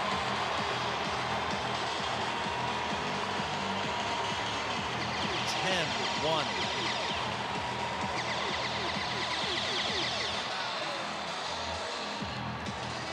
Maybe Puig making an adjustment, looking for a slider as this one doesn't quite get down, but it is away.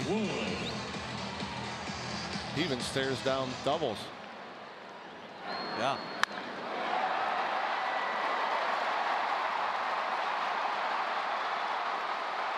Here goes a double and an error on Meadows, allowing that second run to score.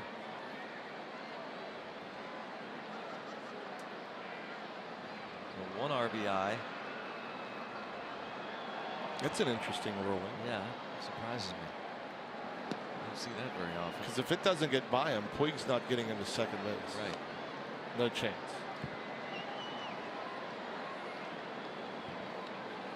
So if you're going to give it an error, give it a single. Right. E8, not a double E8.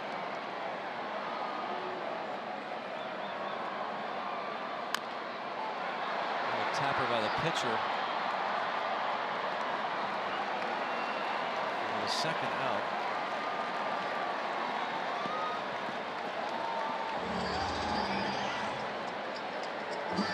Tanner Anderson. A rude greeting here from the Dodgers.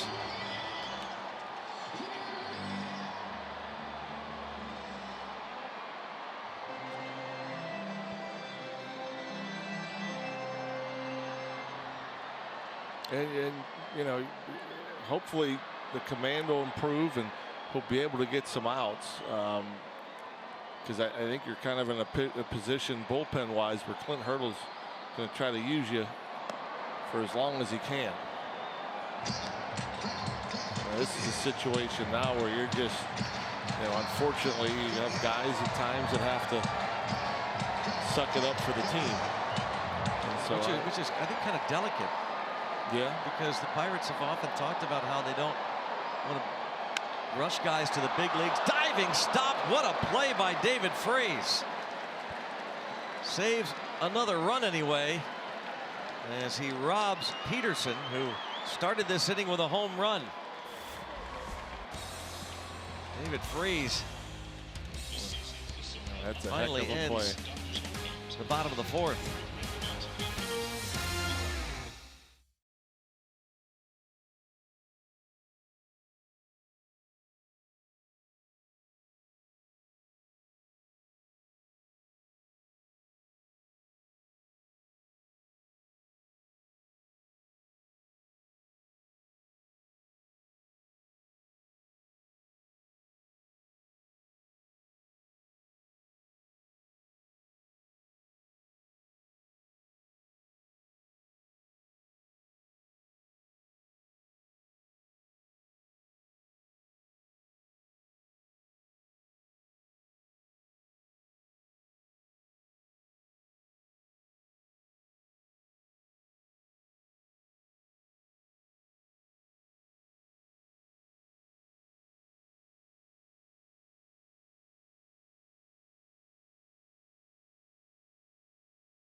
Got the Allegheny Health Network injury update. Sean Rodriguez has started a rehab assignment at AAA Indianapolis. Come out with a strained right quad. And the Pirates hoping that gets a bunch of at-bats and maybe can kind of get right down there in the minors. Now Alex Wood has the big lead with which to work here. Colin Moran bounced out his first time. And this is where, as hitters on both sides, really, but you hope more importantly on the Pirates side that they continue to have professional at bats. They don't go up there and try to do too much. Pop up to right. Muncy way out there. That would be a scary situation. I'm sure Muncy's going out as deep as he was, waiting for Puig to call him off. You know, this ball's way out in right field. Now Muncy obviously in a shift and playing shallow right field, but he's going back listening for his outfielder, his right fielder, to call him off. And so as a second baseman, you're going to go until you hear him call you off. And Puig probably should have called him off. But Puig pulls up and looked like he might have even maybe twisted something because he was walking back gingerly. But that's not the man you want running into you. It's a big man. Yeah, he's a pretty big man too.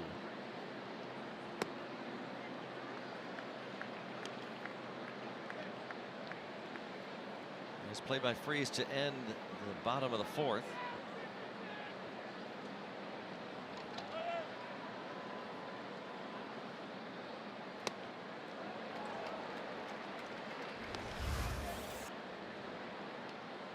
There it is.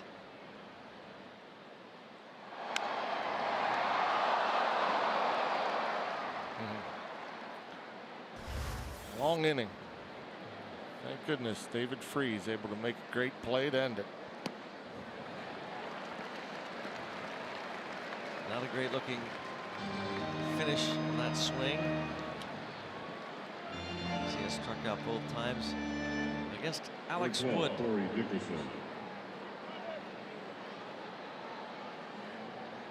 well on his way to winning his fifth.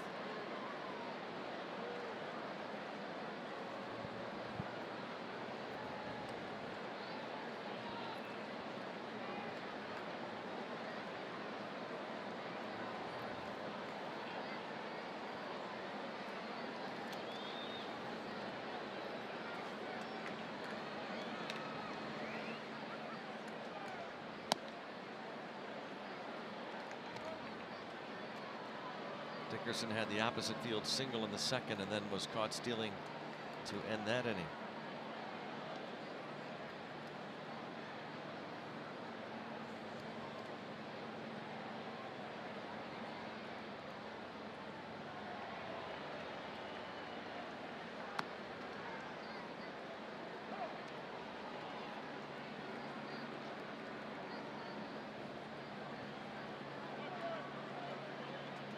They call it a strike. Laz Diaz called that pitch a strike. Wow. Yes, he did. You see it? Talk about how, you know, as players, you want to be professional and still play the game hard, play it the right way, and not to give away at bats. And perhaps help the ball girl when the ball rolls to the wall in right field. And you want the umpires to call the same game. 10-1 doesn't mean you change your strike zone.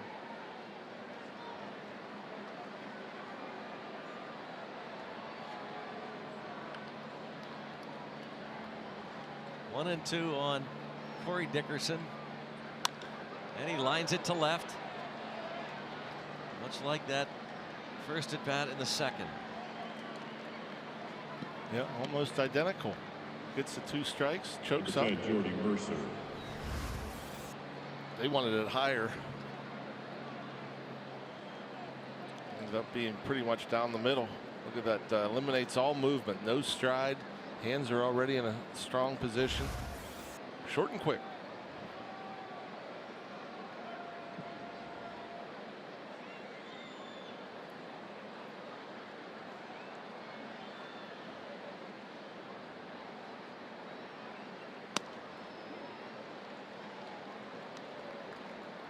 Jordy Mercer. Jacob Stallings on deck, part of that double switch.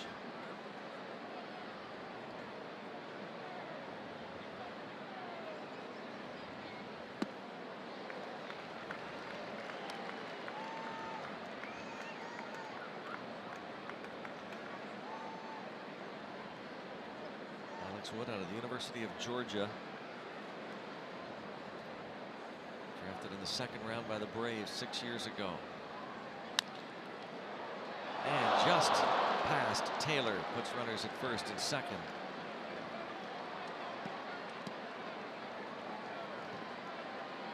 Good at bat from Jordy. Catcher number 58, Jacob Stallings. Well, Jacob Stallings has 3 at-bats with the Pirates this season. 1 for 3. Has not played at all since he caught the final 2 innings of the game against the Diamondbacks back on June 23rd.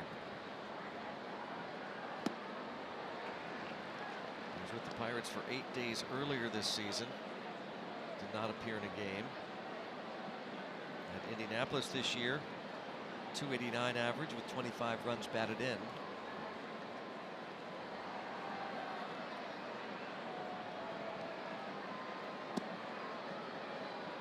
Back-to-back change-ups from Wood.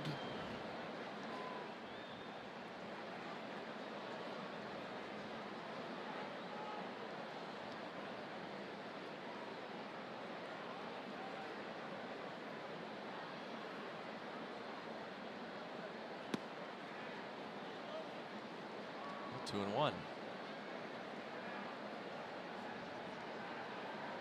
Stallings played in just 5 games last year with the Pirates. 5 games in 2016. Seems like he's played more than that. I mean, he's got his share of hits. Yeah. He's got 11 hits in 29 big league at bats. Which you can add to that because of his 1 for 3 performance this season. A dozen hits in 32 major league at bats. This is going to be a routine 5-3 put out for the final out of the 5th.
Yesterday was basketball star LeBron James leaving the Cleveland Cavaliers and signing with the LA Lakers.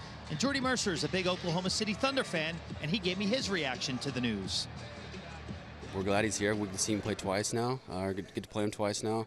So I'm hopefully we can get some tickets and I can get to Oklahoma City and we can watch LeBron play. It'd be fun to see him play in the Lakers uniform. You know, it's just a storied franchise, and I just hope we don't mess with the Thunder too much. Yeah, well, Mercer's Thunder are no slouches either, with Paul George, Russell Westbrook, amongst other really good players. The one thing he added, though, Greg, and you could have a discussion with him after this, he said he wants to see the playoffs in the NBA expanded now 1 through 16. He doesn't want any seedings now because there's so many deep teams in the Western Conference. He wants his Thunder to have a better chance to reach the finals that way. So I don't know. You guys can debate that off camera, but certainly a big moment here in LA. Upstaging the Dodgers for the first time in a while in July. Mercer wants more teams in the playoffs in the NBA. That's impossible. No, I think he wants the same just amount, different but seeding. No. Sorry. Yeah. No, he doesn't want more teams. Instead of having 1 through 8 in each conference, he wants to see 1 through 16. So this way his Thunder have a better chance at whittling down the field a little bit, maybe either facing LA or Houston or Golden State, one of those teams that are really good. Trevor Williams, Point Park University tweet, made this for Jordy Mercer. LeBron coming to LA, and boy, right around our hotel, I mean, there were live TV trucks. They were leading with the LeBron James story. Obviously, big news. There's Turner, lines one to left. His second hit. Lakers haven't been too exciting the last couple of years. See if LeBron can turn that around. Couldn't be bad for the LeBron James brand either, I'm guessing. I would think it'd be all right.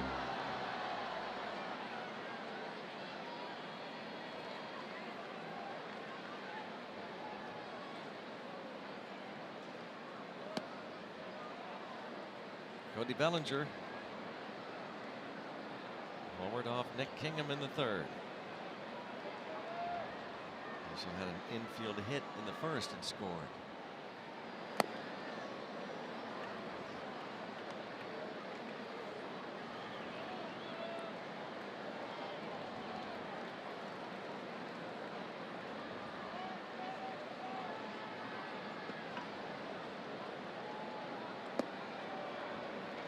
It's 3-0. Tanner Anderson, second player the Pirates have ever drafted out of Harvard.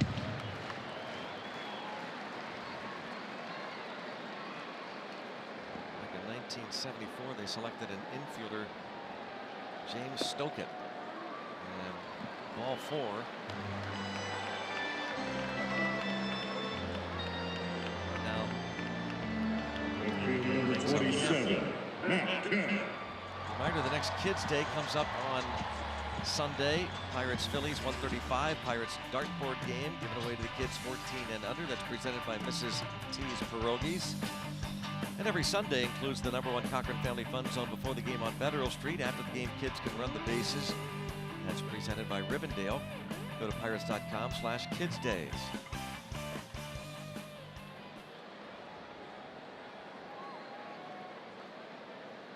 Kemp has 3 hits, single, double, single. Has driven in a run, has scored a pair.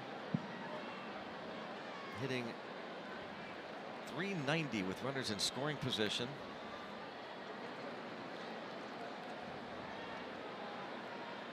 Weird spot for pine tar on his back of his front shoulder. Obviously, that must be where he finishes. My goodness. He is 4 for 4. And quite honestly, I don't seem to have any trouble with Tanner Anderson. Again, not an easy spot for a guy who spent all of last year at AA. Altoona was not on the 40-man this year. Was pitching well at AAA, and the Pirates basically just looking to get an arm up for that series against the Mets. And now Yasmani Grandal, who's walked twice and doubled.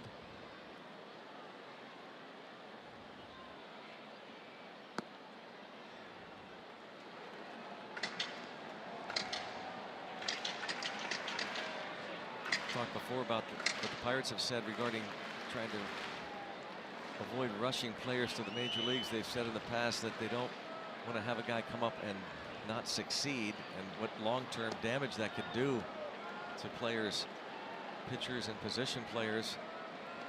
And to John's point, they're looking for innings out of Tanner Anderson, but there has to come a time,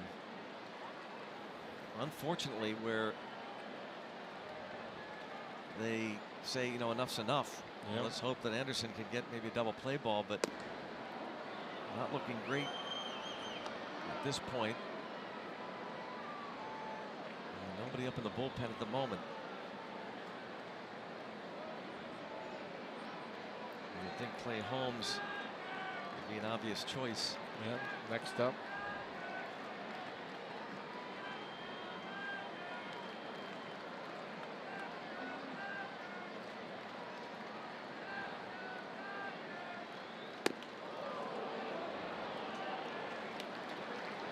It's 3-1. Yeah, you throw that two-seamer now down in the zone and hope to get a rollover at somebody. This is just a classic example.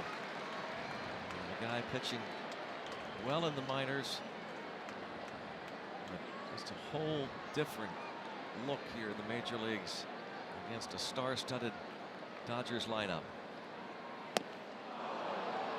By him there at 94, and a team that's not missing any mistakes either. It's you know, that's They're the other on thing tonight. Yeah, they're on. They're not chasing anything, and they're not missing anything that's left over the middle of the plate.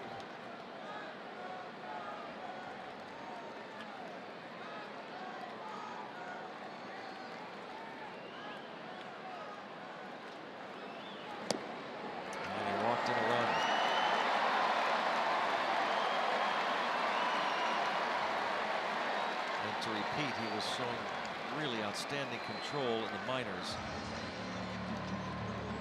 Second walk of the inning. Shortstop number 3, Chris. They are going to have to get somebody up.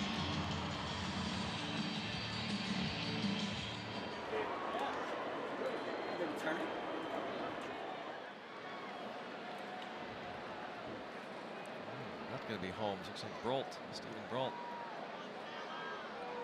Chris Taylor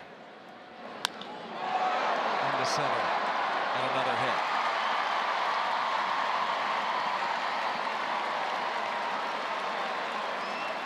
(12-1). Taylor RBI single brings home Bellinger.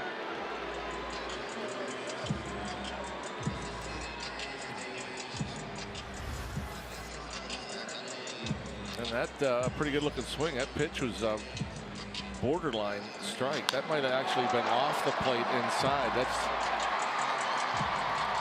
pretty swing. Dodgers have 15 hits, a dozen runs, just one out in the 6th inning.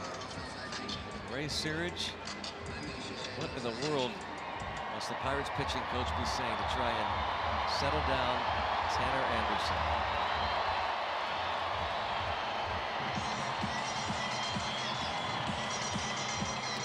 And maybe offering up. He looked at Jacob Stallings too, and maybe to get the target down a little bit lower, try to get the ball down. And a lot of pitches up around the thighs, up around the belt.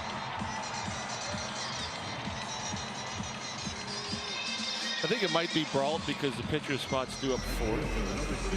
You know, so you just let Brault bat, maybe.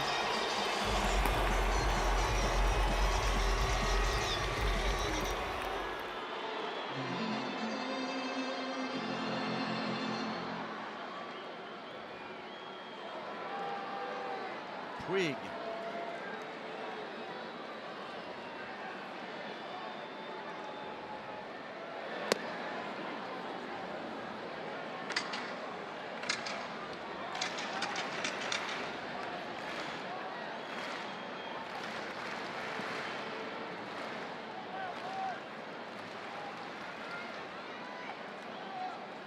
Just when you'd hope that the starting pitching was going to get some traction. You look at what took place on this road trip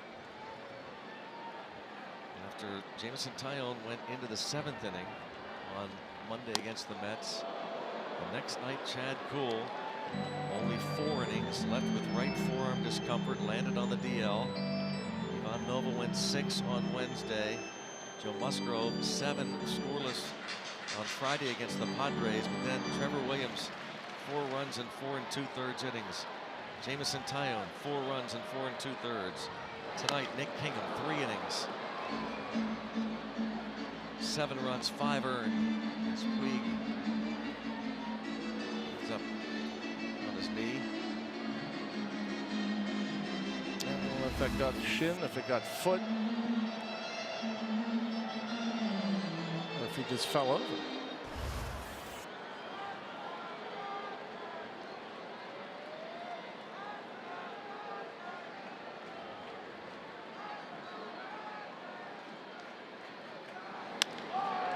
Off the glove of Tanner Anderson.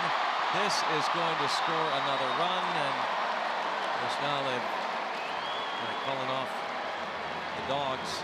Chris Woodward puts up the stop sign. No sense in rubbing it in as Kemp scores, and if Anderson lets that go, it looked like it would have been an out. Yeah, maybe even a double play as you know, that tied Puig up. He's not even out of the batter's box yet as that goes off the glove. That gets Jordy Mercer moving straight to the bag, and most likely a double play.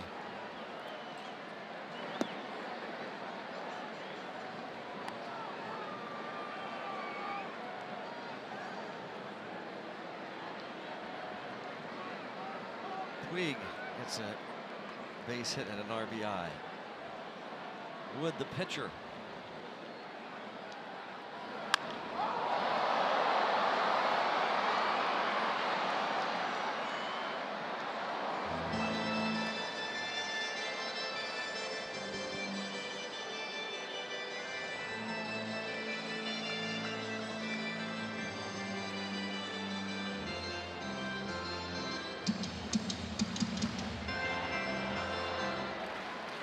Already 42 pitches for Anderson.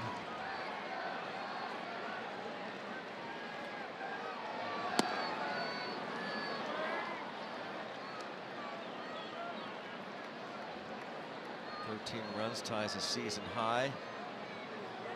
Twice Pirates pitching staff has given up as many as 13. April 25th against the Tigers, April 11th against the Cubs at Wrigley.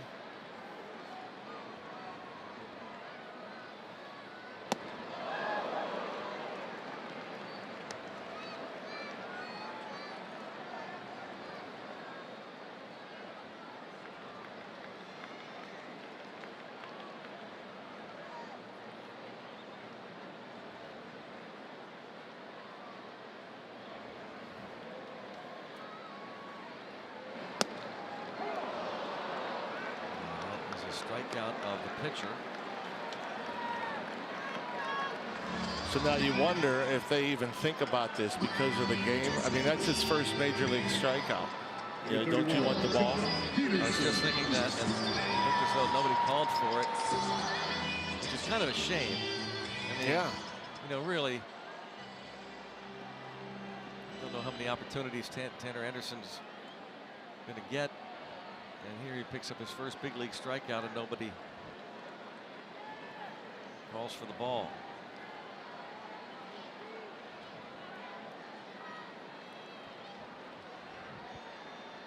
I'm really surprised by that. Yeah. You know, we talk about batters not giving up at bats, down a bunch of runs, umpires, well, you know, that baseball, still his first strikeout, regardless of how bad things are going. Yeah, and you would think an authenticator would be on top of that to let somebody know, hey.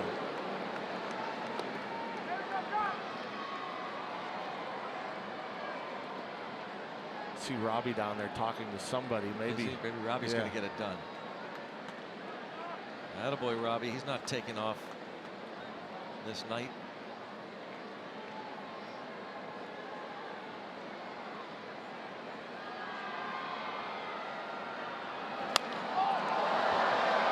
that baseball might. Yeah, Colin Moran will have it. Now, Bring it where in does it with wind him. up? Keep it, Colin. Robbie wants it. Yell to him, Robbie. Get Moran's attention. I think, yeah, Marte looks like he's going to get it. There we you go. Way to go, Robbie.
Number 6. So the drama that unfolded at the bottom half of the 5th inning, and here's how it played out. It was Kamara Barti getting the attention of Colin Moran, and it's Barti that passes the ball along to the authenticators. So there's 2 authenticators there in the dugout, and they do everything at the discretion. Now, see that conversation I'm having with Scott Bonnet?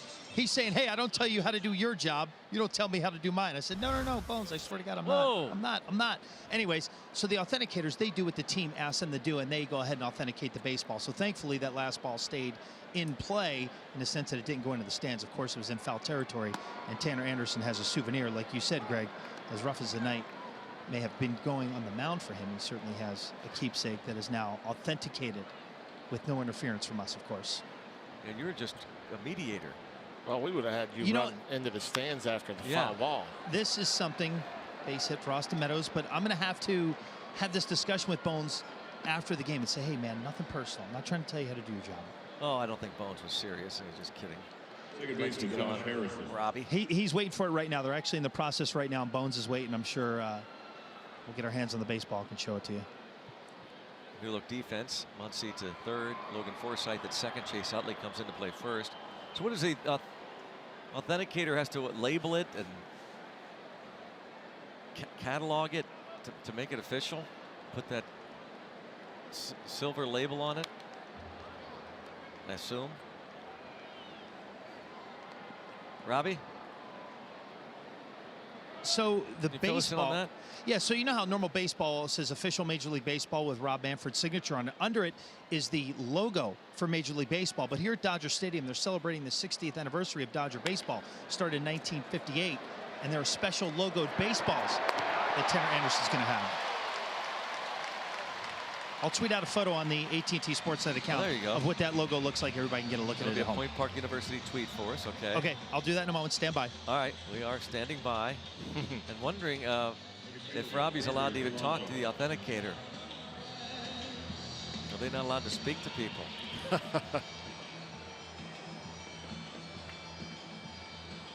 new infield defense turns the double play. Not allowed to talk? No. On camera. Look, very nice man. Very nice man. Yeah, look at him. Making it all official. Like, I didn't notice the first out he recorded was Clay Bellinger on a 2-hopper to second base. Cody, I don't know if he got that ball either. There it is. Robbie's taking the picture. This is live tweeting as we speak, and we thank the authenticator for allowing Robbie to take that baseball now. And tweet out that picture. Look out down there. Young Bucko fan looking for that baseball. She gonna wind up with it? No. Big meanie. Come on, give it to the young Bucko fans.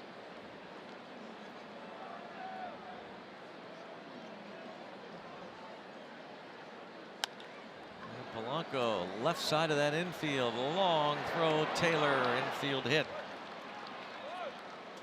And that's what I'm talking about as far as not giving up away at bats. Instead of going up there and trying to hit a ball 500 feet, grab a pitch and knock it the other way. A little breaking ball. Look how far off the plate it is. Those long arms of Polanco. Infield knock.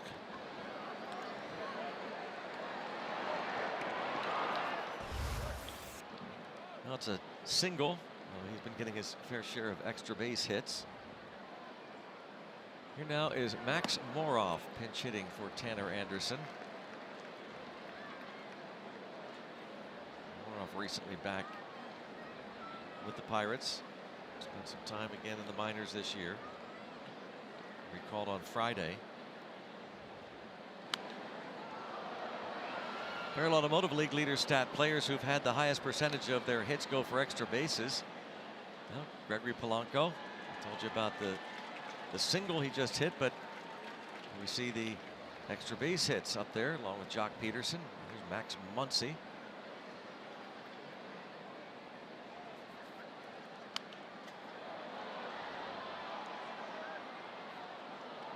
Some good pitches for Max to hit. Just fouling them off. And there's Muncy, extra base machine. Muncy and Peterson.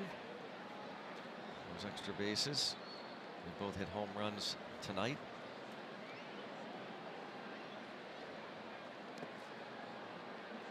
Max Moroff was kind of excited about that new stance he discovered.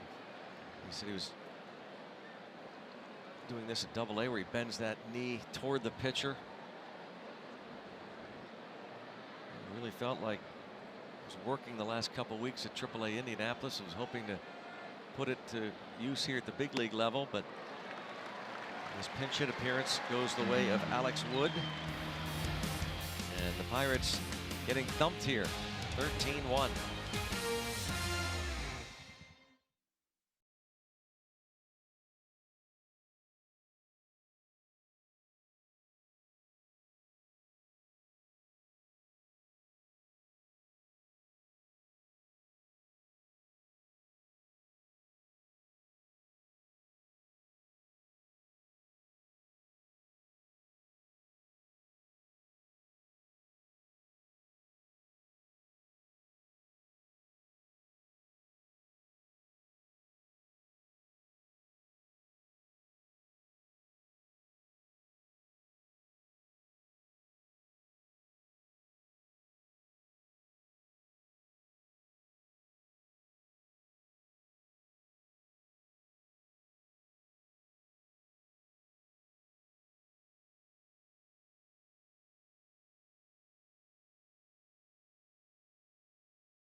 Here in LA, heading to the bottom of the sixth inning. We'll mark your calendars July 28th. You have the chance to purchase a Pirates Charities Night on AT Sportsnet backpack. Your donation not only gets you a ton of great Pirates gear like the Pirates beach blanket and drink koozie, but also directly supports the Miracle League programs that bring great joy to baseball for kids and adults with disabilities. Snag yours to help these great organizations July 28th during Pirates Charities Night, AT&T Sportsnet. And here are just a couple of the items to talk about. Kind of a neat circular blanket, the Pirate logo. beach towel, isn't it? Yeah, beach towel. Blanket. I could Well, use you it. can use It's it a as a little blanket. chilly. It's only Yeah. like 65 And this here. drink koozie for the Little pool. Cold, yeah. Put your drink in there. Yeah, there you go. Huh, perfect. There you go. Among other things. Yeah. The cups. Got autographed baseballs. Programs. Yearbook. Scorecards. Stephen Brault with a 4.40 ERA.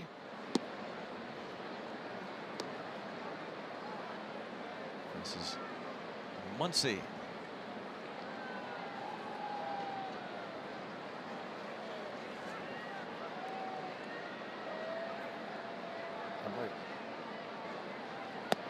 I might steal this thermos. You will not. Why not? Because Do we Mr. still- Glass will put his dibs on that. That's a nice Yeah, it is. thermos. For reals. I'm taking it. Get yours July 28th. Pirates Charities Night on AT&T Sportsnet.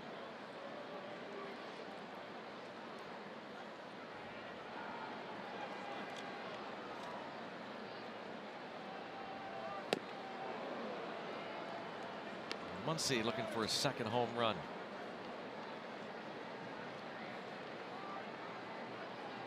Tanner Anderson goes 2 innings. Gives up 6 runs, 5 earned.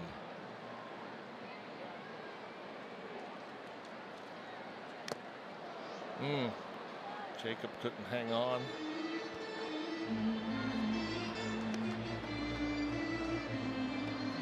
And Steven, now that fastball you're seeing at 93, I think it plays harder than that. I mean, he's had some issues commanding it, putting it in the strike zone the last couple times out. But you see, he's challenging Muncy with it. Muncy unable to catch up, swing and a miss, and barely fouled one off. And then he's able to take the slider in the dirt.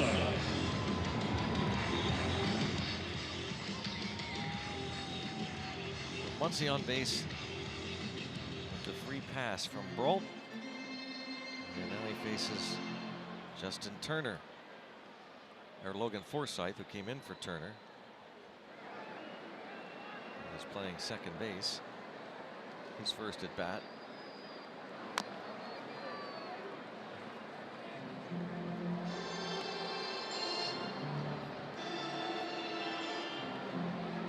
Turner was 2 for 4.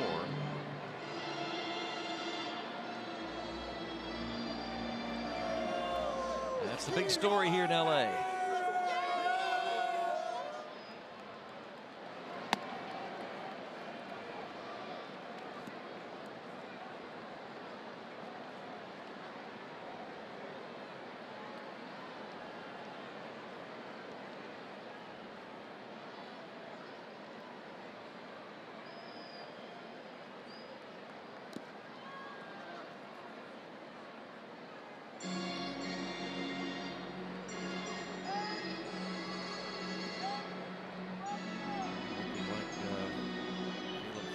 Is going to come in as Alex Wood goes 6 innings.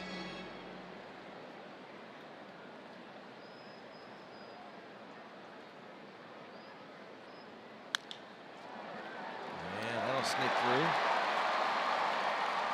That kind of night for the Dodgers. Thought it was a double play ball.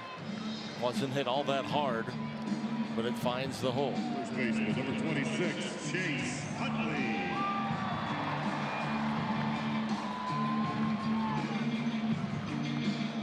Alex Wood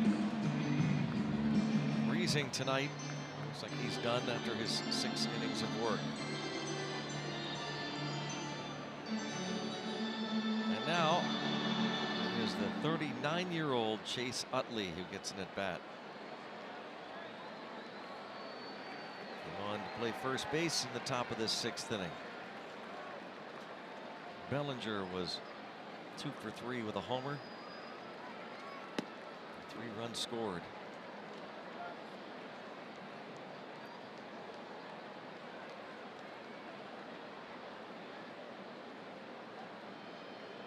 Utley with 120 at-bats and a .225 average.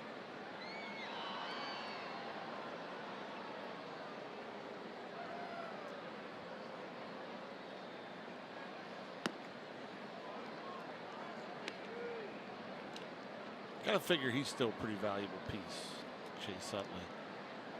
He's always played the game hard, I guess for some, too hard.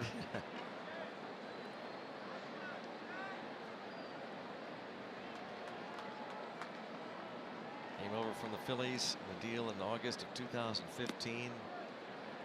Re-signed as a free agent with the Dodgers. Made his Major League debut back in 2003.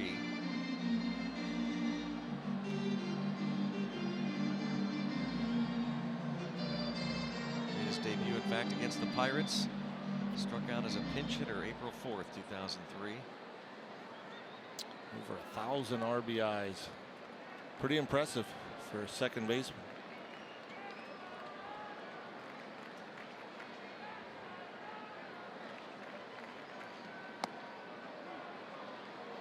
Pitch a little bit off the plate, going Brault's way.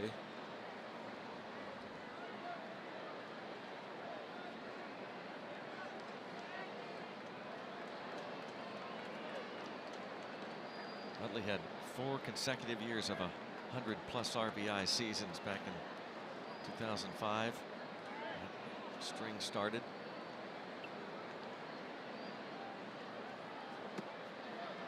That's amazing. That's impressive. You know, power, played every day. Part of that great Phillies infield that led them to the World Series title in 2008. With Ryan Howard at first and Jimmy Rollins at short.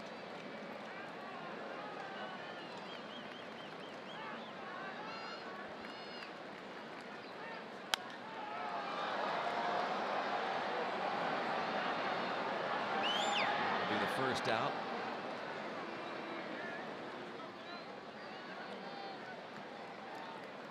Nissan Road ahead later on tonight.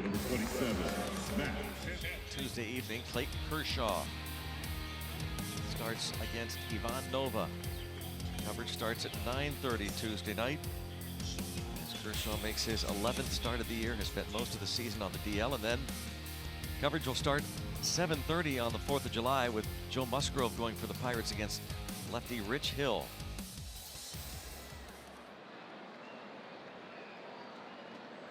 Well, pretty remarkable when you look at the Dodgers record, you know, especially after they were 10 under 500 at one point, and now 5 over, looking to go 6 over. You got Kershaw with 1 win, Rich Hill with 1 win. That's in 9 starts. You got to give Dave Roberts a lot of credit. He was the manager of the year 2 years ago. In his 3rd season now as the skipper of these Dodgers, and he kind of helped lead that turnaround last year. It was at this time that they were well into their historic run, which started June 7th last year when they went 43-7. Which is the best 50-game run in the major league since going back to 1912.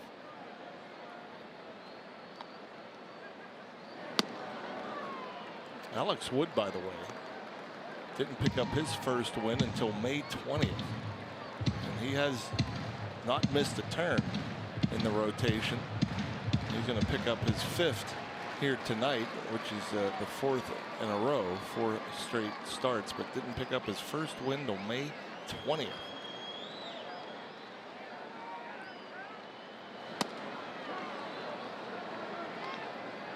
Matt Kemp is looking for his 5th hit in the 6th inning. Yeah. Look at that. Average up to 320 for Matt Kemp, returning for his 2nd stint with the Dodgers. Looking like a young Matt Kemp. This now 33-year-old outfielder. Deep to left. How about that? For what is certain to be a return to the All-Star game, Matt Kemp crushes his 15th home run of the season. He's 5 for 5. He's now a triple shy of the cycle. And the Dodgers now lead by 15.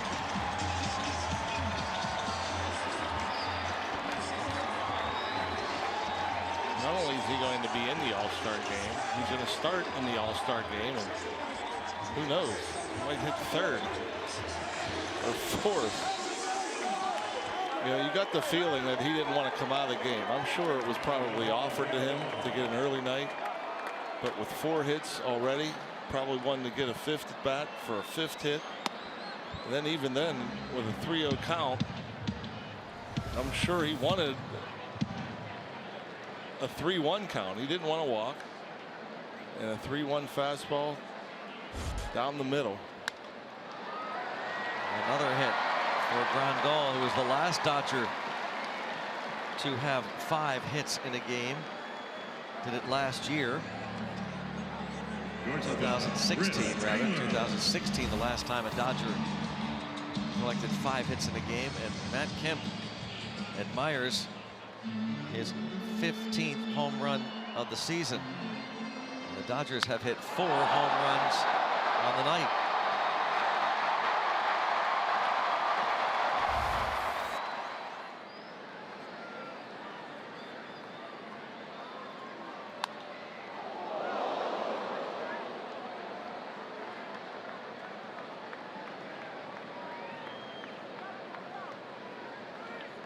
Taylor 2 for 3.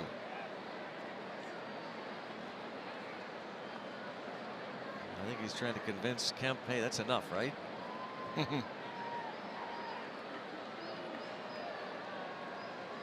like Kike Hernandez may be coming in for him. Gives him a hug. Come on. Talking about everything going the Dodgers' way. Pretty much sums it up, that picture. Chris Taylor with his 3rd hit.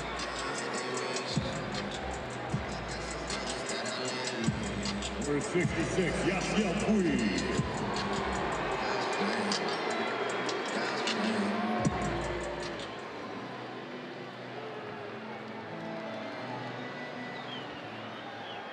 Matt Kemp 5 for 5. 4 runs batted in.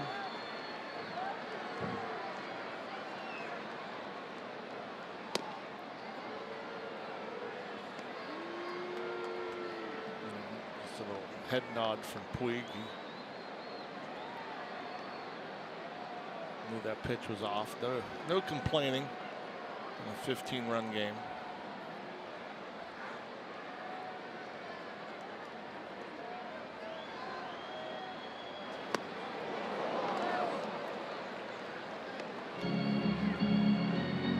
And there are times we saw it with Chris Taylor. Now we're seeing it with Puig. You know, when guys start falling down, swinging at pitches with a 15-run lead, that's when it might aggravate a pitcher.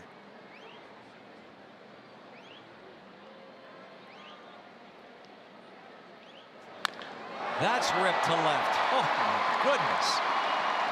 Sliding stop by Dickerson. Puig headfirst dive for a double.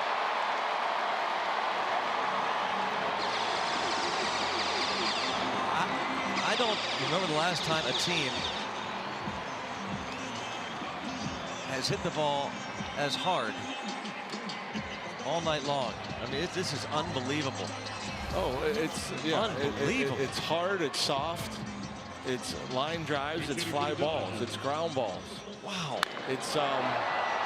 It's everything. It's unbelievable. Nice stop there by Dickerson. I mean, he's still playing hard. Boy. My goodness.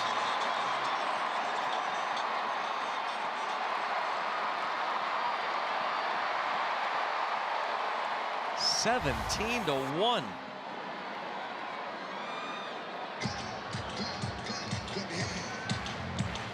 Pirates gave up 17 runs last year at Wrigley Field, August 30th.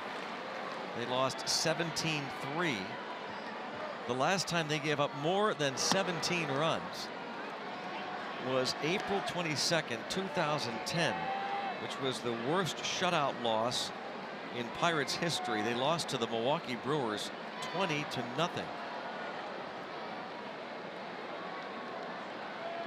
And with just one out, infield is back for Kike Hernandez, batting for Wood.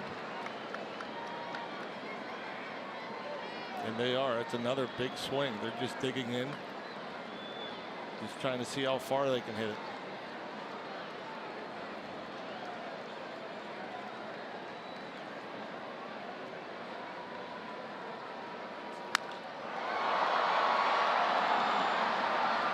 Shallow right. They won't attempt to score on this.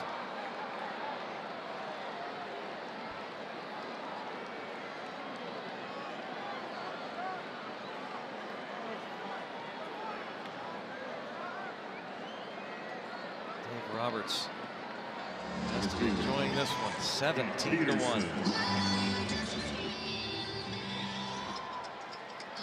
On the other side, can't be fun for Clint Hurdle. His club getting shellacked.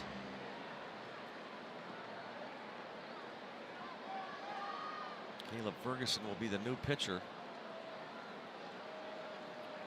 At some point he'll be coming in. Third inning in a row.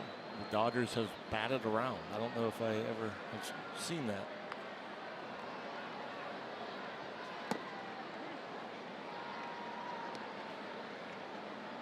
Pirates now have given up, by the way, 21 hits.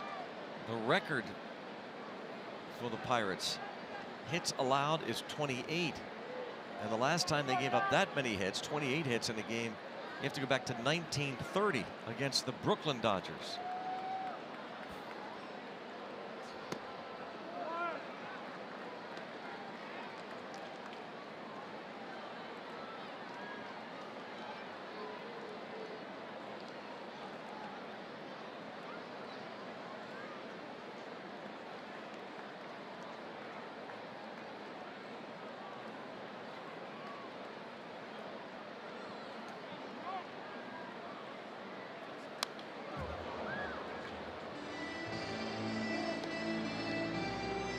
One and two on Jock Peterson. He's hit one of the 4 homers.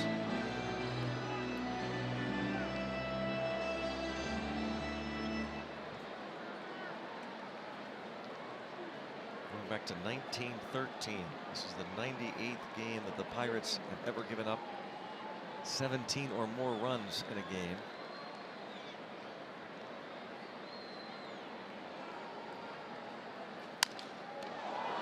Brault gets Peterson. Matt Kemp having himself a night, having himself a season.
Typically, that logo right there has the Major League Baseball silhouette on it, and that's a tweet that I sent out with the Dodger logo celebrating 60 years of Dodger baseball. And speaking of Twitter, tomorrow's Twitter Tuesday, and Elias Diaz is going to be our guest. Been a busy guy the last couple weeks, and he's kind enough to take some questions. All you have to do is use the hashtag BucksTuesday and send in any questions you have. Elias has the remainder of the night off, and since Francisco Cervelli was placed on the 7-day concussion disabled list, Diaz, before tonight, had played all but 2 innings. So he's been posting up well. He's been performing. He's got the home run tonight, and he's happy to talk about all of it. Greg and Rock on Twitter Tuesday, hashtag BucksTuesday. Send away, and we'll get to a bunch of your questions. Yeah, we'll look forward to that. Coming up a little bit later on tonight. It's well after midnight in Pittsburgh. And an early exit from this ball game when things got out of hand. Elias Diaz, who has started every game since Cervelli has been out.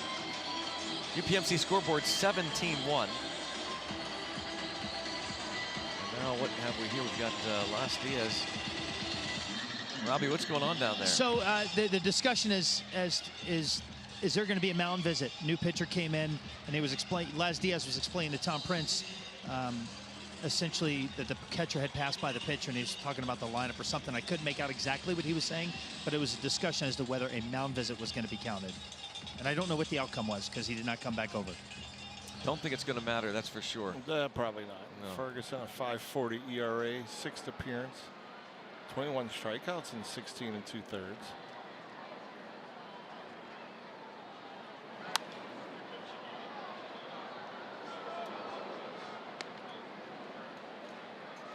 So Jock Peterson moves to left field, and Kike Hernandez, who pinch hit, stays in to play center. So Kemp is out.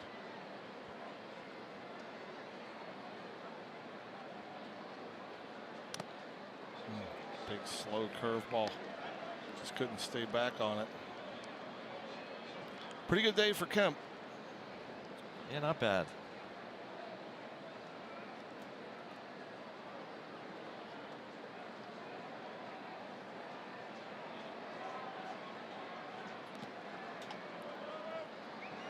Pretty crazy. I mean, this game, as long as we've been here, Colin Moran here in the 7th, just getting his 3rd at bat.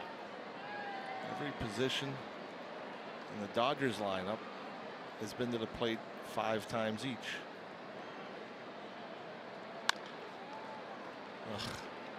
I thought he had one. One guy over there.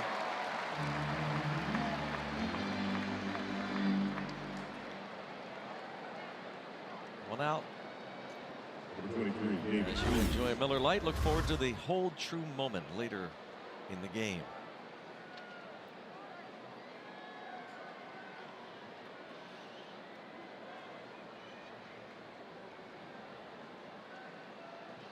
David Freese has struck out twice.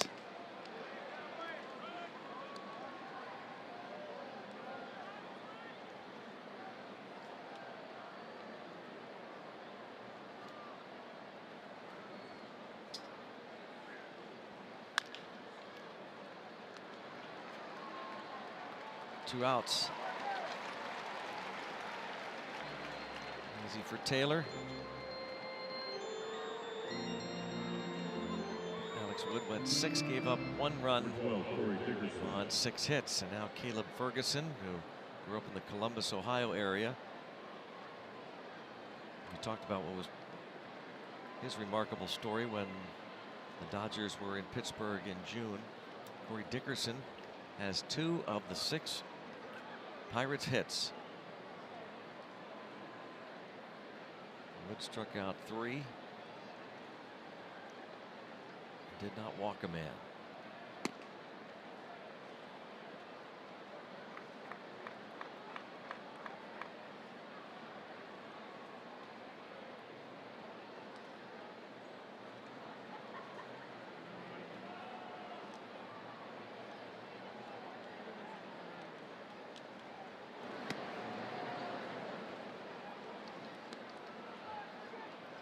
Ferguson, who had committed to go play ball at WVU, had great numbers out of high school just outside Columbus, grew up a Reds fan. And after a senior year to high school, and again had made the commitment, ended up needing Tommy John surgery. So he actually ended up driving down to WVU and telling him with the diagnosis he was not going to be able to go play ball for the Mountaineers. They thought maybe he should try to go to a feeder school so he'd get maybe more money somewhere else. But he figured, hey, I'm 17 years old, I'm hurt. No chance a team's going to pick me up. Well, eventually the Dodgers in 2014 did select him in the 38th round. He was the 1,149th overall pick. Only 66 players were selected after him in the 40-round draft.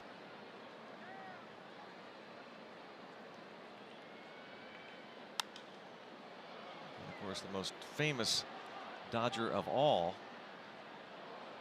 drafted in the then 62nd round back in 1988. And again, they're down to 40 rounds now, but back then that was Mike Piazza, drafted in the 62nd round that year. Prior to 1988, teams could draft as many players as they wanted. There is Fernando Valenzuela, part of that great Dodgers team and teams with Piazza. And this ball is going to find the center of the diamond, and Corey Dickerson is 3 for 3. How about that? And once again, a two-strike approach and putting the ball in play and being rewarded. Ferguson, by the way, has just gone through all that here in the big leagues and just looks much older than 22. But it's his birthday today. Happy birthday, Caleb. Pitching on his birthday. Orel Hershiser, also one of the great Dodgers. He finally returned to the World Series for the first time since 1988 last year, after that great regular season run. He finished winning 104 games.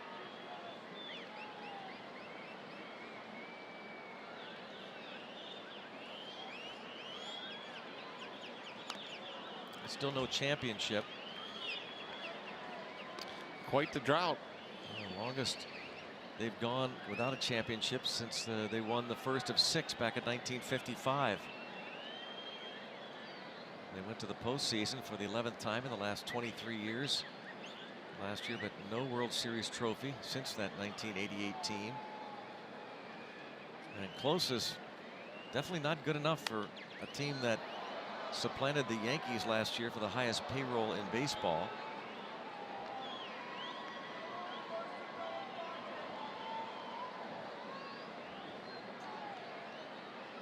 It'll be interesting to see what they do, if they think that they have enough to go that next step to win it all. In fact, I would say a month or so ago, everybody probably thought they had no chance of getting to the postseason, but have been on a great run. This after tonight, 29-13 over their last 42 to put them in a great spot.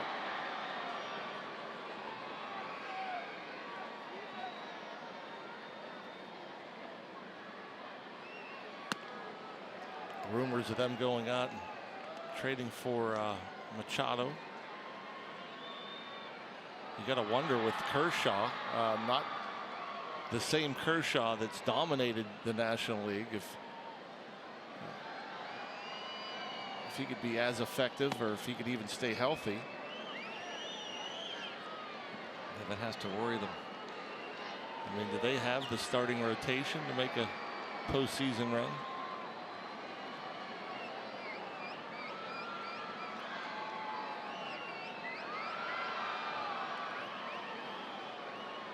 Chill will go on Wednesday, and there's a base hit for Mercer. him a double. Puig shows off that arm and wows the crowd.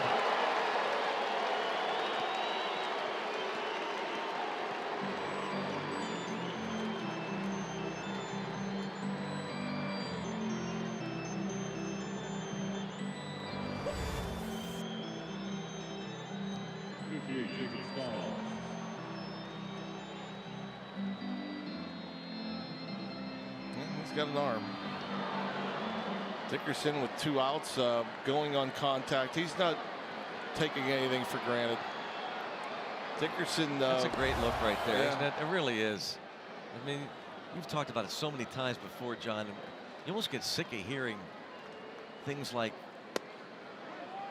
you hear it from players sometimes, managers, baseball. You know, we really fought hard. Yeah. We didn't quit fighting. We didn't quit fighting. That's the same as, like, I mean, you're paid to play hard. Yeah. You're paid to fight. You're paid to do everything you can to win games. I mean, that's just being a pro. Yeah. I mean, what's the alternative? Not fighting? Yeah. I mean, not playing hard. Yeah. You shouldn't get a star on your cap for playing hard and fighting.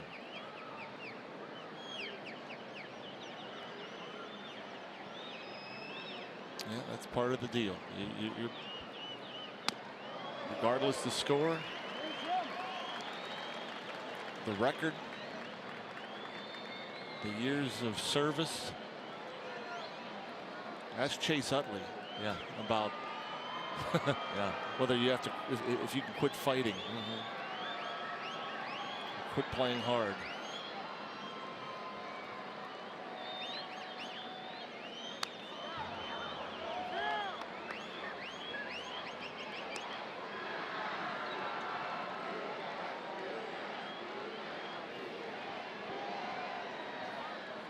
Yeah, the Dodgers, Arizona lost. They will move to within a game and a half. So did San Francisco. Yeah, so the Giants will stay 2.5 back in the West.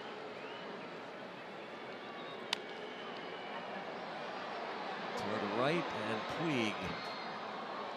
And with that, with the start Arizona had, and you looked at where they were compared to where the Dodgers were.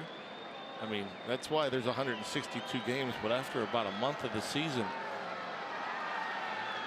it looked like the Diamondbacks were just going to run away from everybody, and then they went through their struggles. There are the updated standings, and that will change to a game and a half after tonight for the Dodgers. While the Pirates are going to fall 9 back because Milwaukee walked off against the Twins in 10.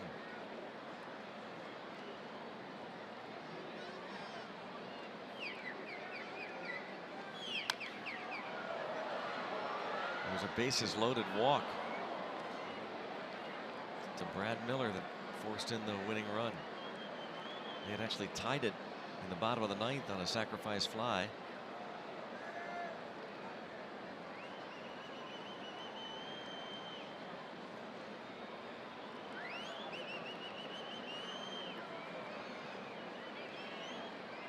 Two and two as Jacob Stallings battles, and each of these major league at-bats are precious to him, to a guy who has spent the majority of the last 3 years catching in the minors.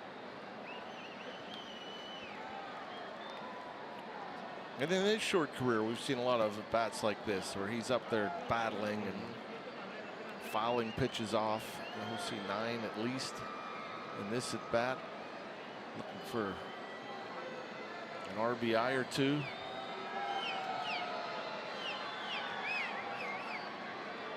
He should know he's getting a fastball here. Be shocked if he doesn't.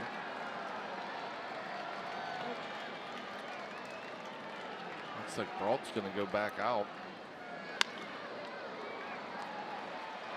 Stallings will be retired. 17-1 LA.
Carroll Automotive.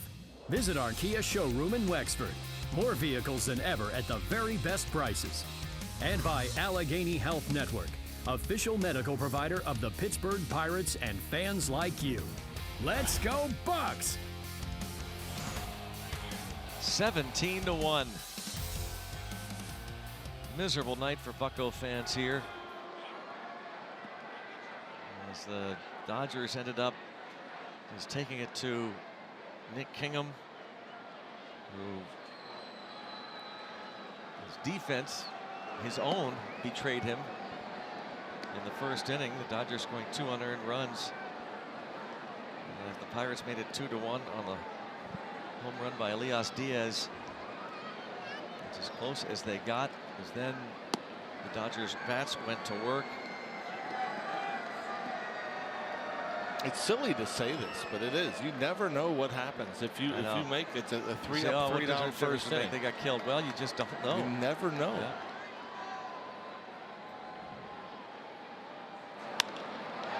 But it sure felt ominous when he dropped that ball. Yeah. Again, as we mentioned, against a team like the Dodgers. One away. Friday, Pirates Phillies, PNC Park. Jamison Tyone starting lineup figurines will be given away to the first 20,000 fans thanks to 84 Lumber. Go to pirates.com for tickets. There'll be a pregame happy hour with Miller Lite from 5:30 to 7 at the Crow's Nest inside PNC Park.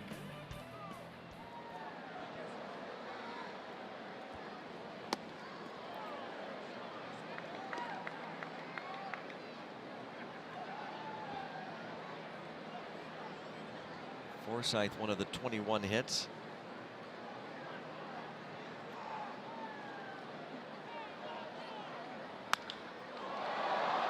To center field, and Meadows.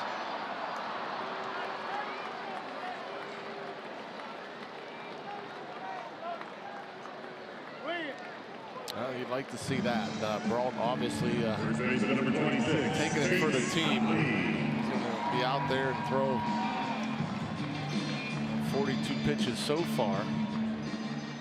We wondered if Clint Hurdle might stay away from Brault. He was talking in the pregame scrum. Brault had been used, but he threw a ton of pitches yesterday.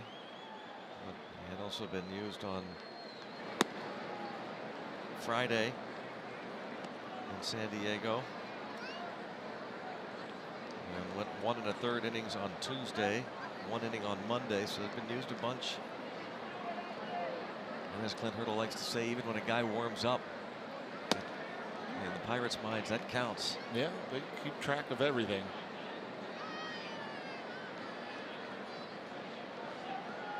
This will certainly take Brault out of tomorrow night's game.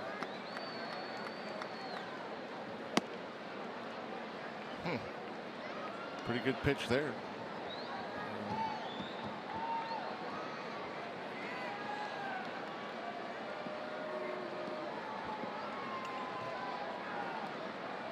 Hard to believe it. This is the first time the Pirates pitchers have retired 4 straight. That's how bad it's been.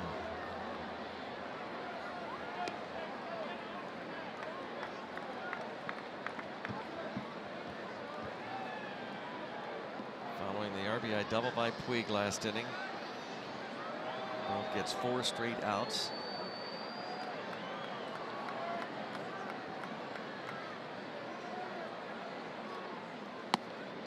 Last time the Pirates gave up as many as 21 hits, it was 2 years ago against the Giants. They gave up 22 hits. And actually, 7 years ago, right here at Dodger Stadium, on September the 18th, 2011, they gave up 23 hits. And the first 1, 2, 3 inning.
Kike Hernandez.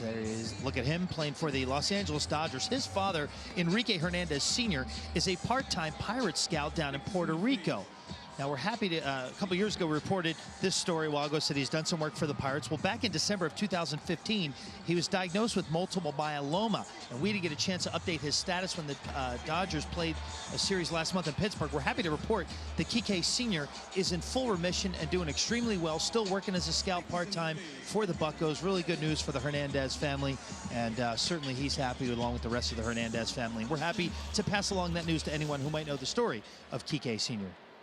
Well, it is good news. Thank you, Robbie. Kike is out in center field now for a second inning. And one of the Pirates' hits belongs to Austin Meadows, as he singled against the starter Alex Wood. Now it's Caleb Ferguson. And bounced it right to Forsythe.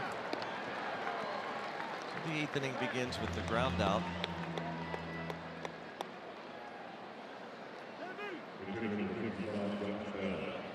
Caleb Ferguson gave up 2 hits in the 7th. Alex Wood, 6 hits in 6 innings, 1 run. Josh Bell pinch hits. Max Moroff came on to play second base after he pinch hit in the 6th, so the pitcher spot was his 2-hole. Sure, Brault wouldn't have mind batting. Yeah, I'm surprised. Why not? Because Bell, he doesn't. Bell would like to get an at bat too. Yeah, he's been in every game. Yeah. I bet if he wasn't in every game, Brault would have batted. Yeah. Keep the streak alive.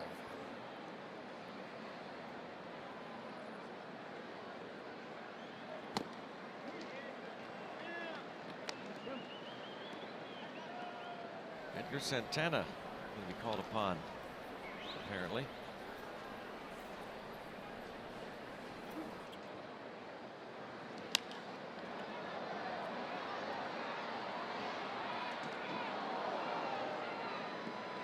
Josh Bell played in 159 games last year.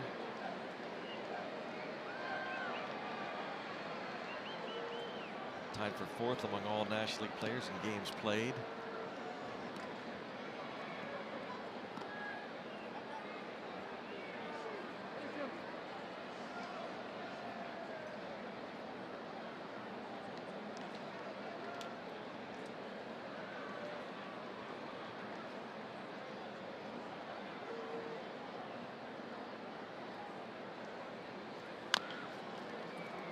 Well, maybe not. Thought he had a, oh, he does have a knock. Very nice. Pinch hit single for Bell. He'll take it. How about the field in San Diego? How many of those we saw? Wild. Like 3 of them. Ground was like cement. And here looked like it was off home plate. Josh Bell. That's 5 hits now in his last 12 ABs, and a little 5-game hitting streak going for him. Now Polanco. It's crazy, like on a ball like that, where you think you might be able to get an infield single. I mean, you're not watching, and you don't know what's happening. Yeah. And you're just hoping. Yeah. And you're running, and you're hoping, and you're running.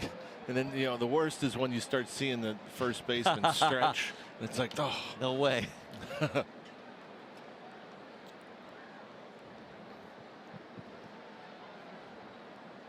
And then when you feel, and then when you are safe, you feel a little guilty.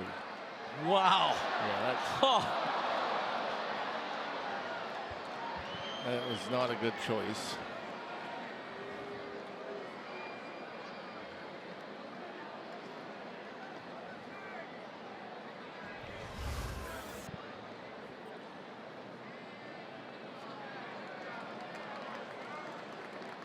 They're going to challenge it.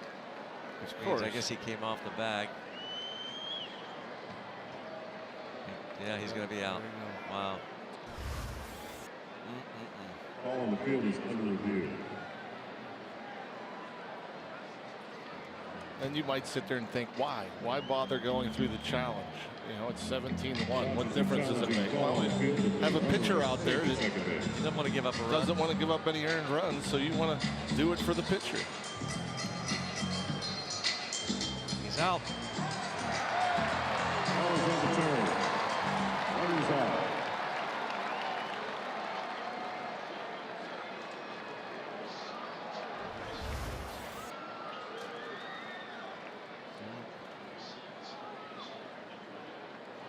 Just barely.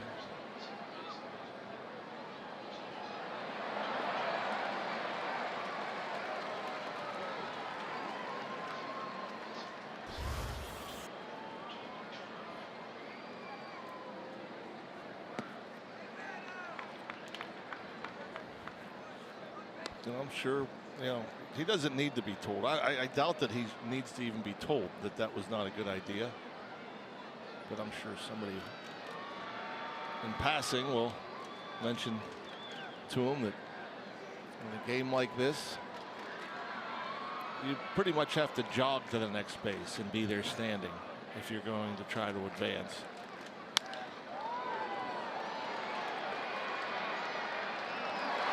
That's a good swing from Polanco. No reward.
Sportsnet is brought to you by the Chevy Silverado and your Western PA Chevy dealers. And by Levin's, the official furniture and mattress supplier to the Pittsburgh Pirates. For the best quality, service, and value, shop Levin's. Let's go Bucks! Dodger fans are cheering and happy. As it stands now, this would be the worst loss by a Pirates team here at Dodger Stadium. They moved from Brooklyn in 1958 to LA. And we mentioned a 2011 game where the Pirates gave up 23 hits and lost 15-1. That night it was Brad Lincoln who lasted just 1 2/3 innings as Edgar Santana pitches to the pitcher, Caleb Ferguson. And after Lincoln went 1 2/3, John, the Pirates brought on Aaron Thompson. Aaron Thompson. Not sure I remember Aaron Thompson. I do not remember Aaron Chris Thompson. LaRue, certainly remember Chris LaRue. Chris Resop. Yes. Evan Meek. Daniel McCutcheon. Tony Watson and Jason Grilly finished Oh, up that wow. game. How about that?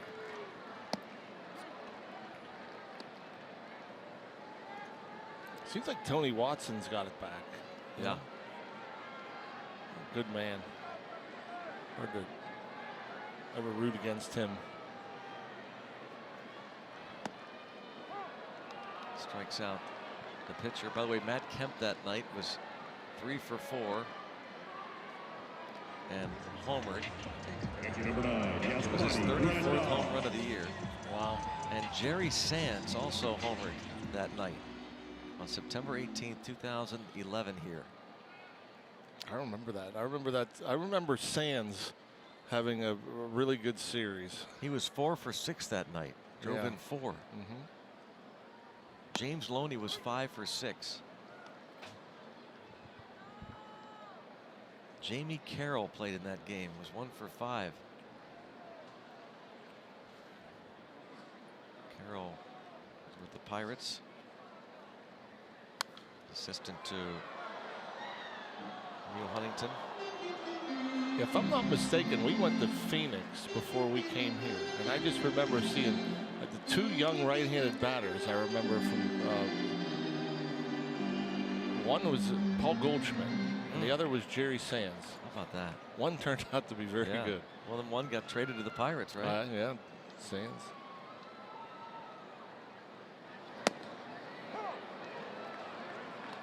Couple of strikeouts.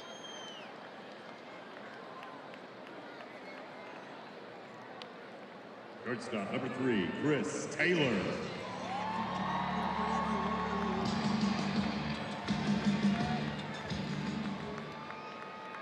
Tough.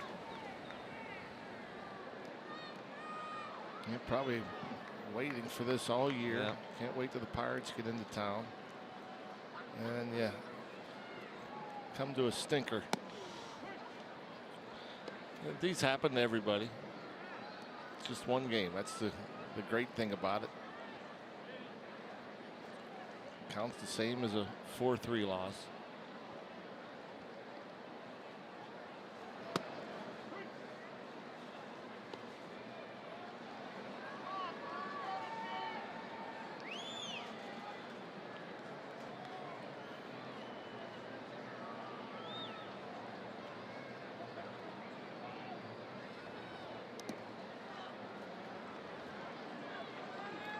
Bottom of the 8th inning, and the Dodgers leading 17-1. All the other games are finals. Hey, isn't that the shirt they just gave away? We just gave away. Yeah. How about that?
Pirates and Dodgers meet in the middle game.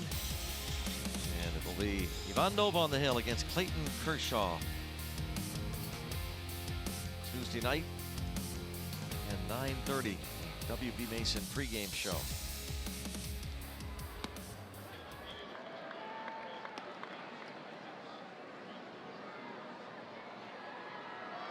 Max Moroff against Caleb Ferguson.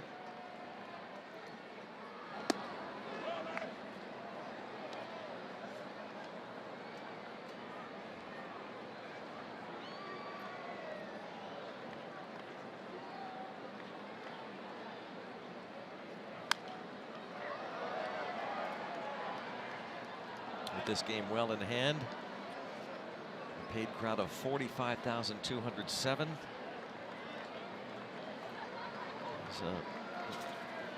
Most have departed. Probably about 40, over 45.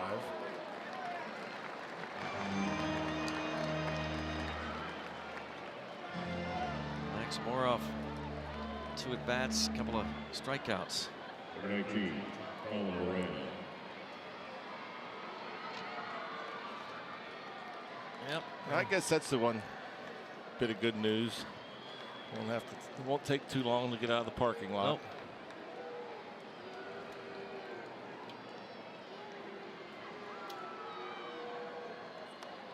Wow.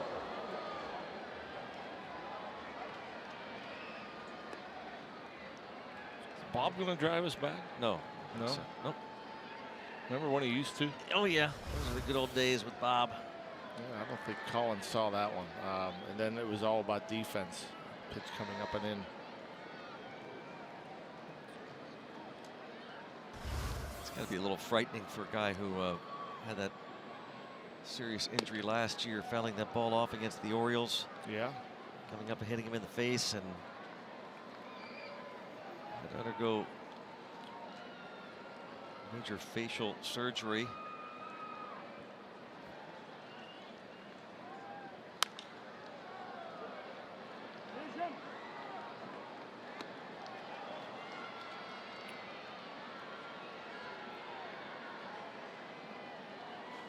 Moran tonight 0 for 3.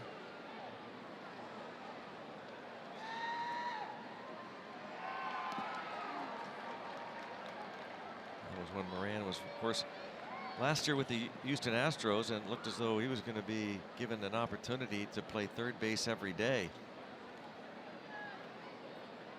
for the eventual World Series champions.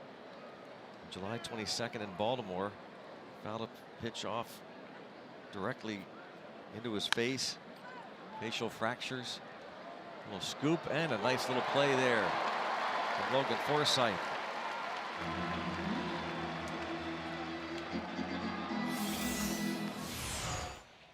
Here it was. Oh. Facing Darren O'Day. The ball came right up, smacked him in the face. Underwent surgery on July the 31st. Didn't come off the DL until mid-September and played just 5 games down the stretch.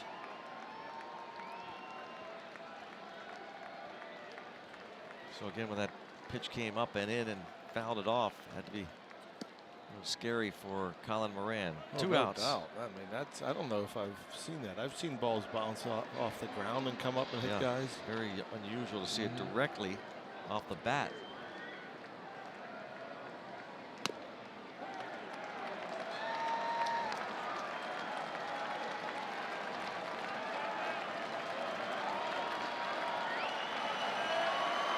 Well, Caleb Ferguson looking for his first major league save. It'll be a big night for him. Well, he looks like he'll get it here. He will. Alex Wood gets the win, and a convincing 17-1 victory as Matt Kemp leads the way. 5 for 5, drives in 4. Max Muncy scored 3 runs, homered in the 4th. The Dodgers hit 4 home runs. They lead the National League in long balls, and again they flex their muscles with 21 hits. Yeah, that was an offensive display by these Dodgers, and that's what they're capable of. I mean, there have been some disappointing times with the Dodgers in their offense, but certainly not tonight. You hope that they used up all their